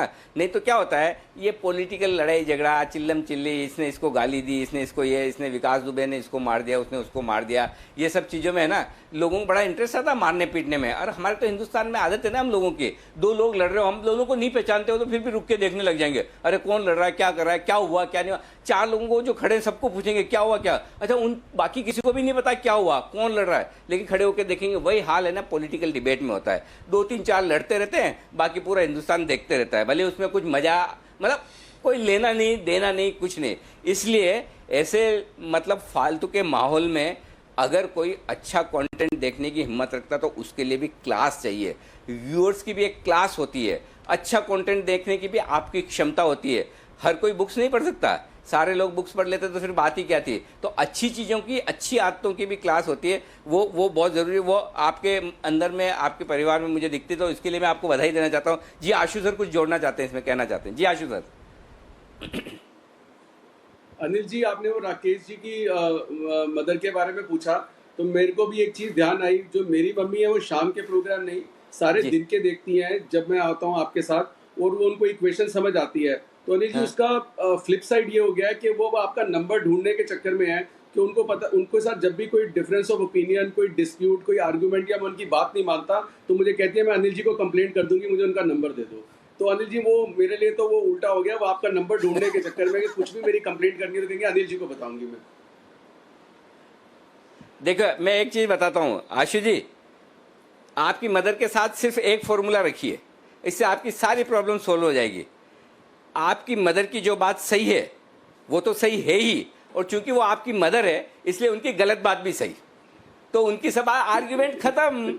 आर्ग्यूमेंट करने के मदर से आर्ग्यूमेंट सवाल ही नहीं। बिल्कुल, अगर आपने नहीं किया तो मैं बंसल जी को आपके घर पे भेज के मेरा नंबर उनको भिजवा दूंगा और मेरा डायरेक्ट कम्युनिकेशन होगा उनके साथ में। तो ये फॉर्मूला लगा लीजिए भाई, माता पिता की सही बात तो सही है ही है, माता पिता की गलत बात भी सही है, क्योंकि वो माता पिता है, बस बात ही खत्म। अपने तो एक ही फॉर्मूले पे चलने का है, और मैं तो यही फॉर्मूला लेके चलता हूँ। और सबसे निवेदन करता हूँ, हमारे जितने दर्शक है हमारे, अरे आप मतलब नसीब वाले हैं जिनको माँ बाप का साया है, जिनको माँ बाप की सेवा करने का मौका मिलता है, तो आप हम इतने खुश नसीब हैं। तो बिल्कुल आशु जी, आज से सब बंद, और ये क्लिपिंग जरूर सुनाइएगा माता जी को। आज के बाद कोई आर्ग्यूमेंट नहीं, कुछ नहीं। बंसल जी, कुणाल जी, ठीक है ना कुणाल जी, ये इसको फाइनल कर दिया जाए। अनिल जी, 1,00,000% की बात है अनिल जी, इससे बेहतर कुछ हो ही नहीं सकता। आपने दिल जीती अनिल जी, जो अभी बोला है 100% सही बात है, बस 100%। तो बस इसके बाद देश में आधी से ज्यादा प्रॉब्लम हो जाएगी समाप्त। फाइनल क्लोजिंग 11,022 11022, ये है 120 अंकों की तेजी के साथ 22,321, 355 अंकों की मजबूती। सेंसेक्स 398 अंक पर 37,418 पर बंद होता। शानदार क्लोजिंग, ऐतिहासिक क्लोजिंग ये है आपके लिए आज की। विदा लेने का वक्त है आप सभी से। तो आशु जी, बहुत बहुत शुक्रिया आपका। राकेश जी, कुणाल जी, दिल्ली वाले तीनों दिग्गज त्रिमूर्ति, आपका धन्यवाद। मुंबई वाले हमारे दिग्गजों का, जिसमें सचिन जी, सुमित जी, संदीप जी, अरे तीनों एस हैं, संदीप, सचिन, सुमित। अच्छा, दिल्ली में, मुंबई में एस नाम वाला सिस्टम ज़्यादा है क्या बात है। तीनों सचिन जी, सुमित जी और संदीप जी, आप तीनों का भी बहुत बहुत धन्यवाद, शुक्रिया आज हमारे साथ शो करने के लिए। कल सुबह आपसे फिर होगी मुलाकात। मुझे और दीप को दीजिए इजाज़त, मुलाकात होगी कल सुबह। नमस्कार, थैंक यू वेरी मच।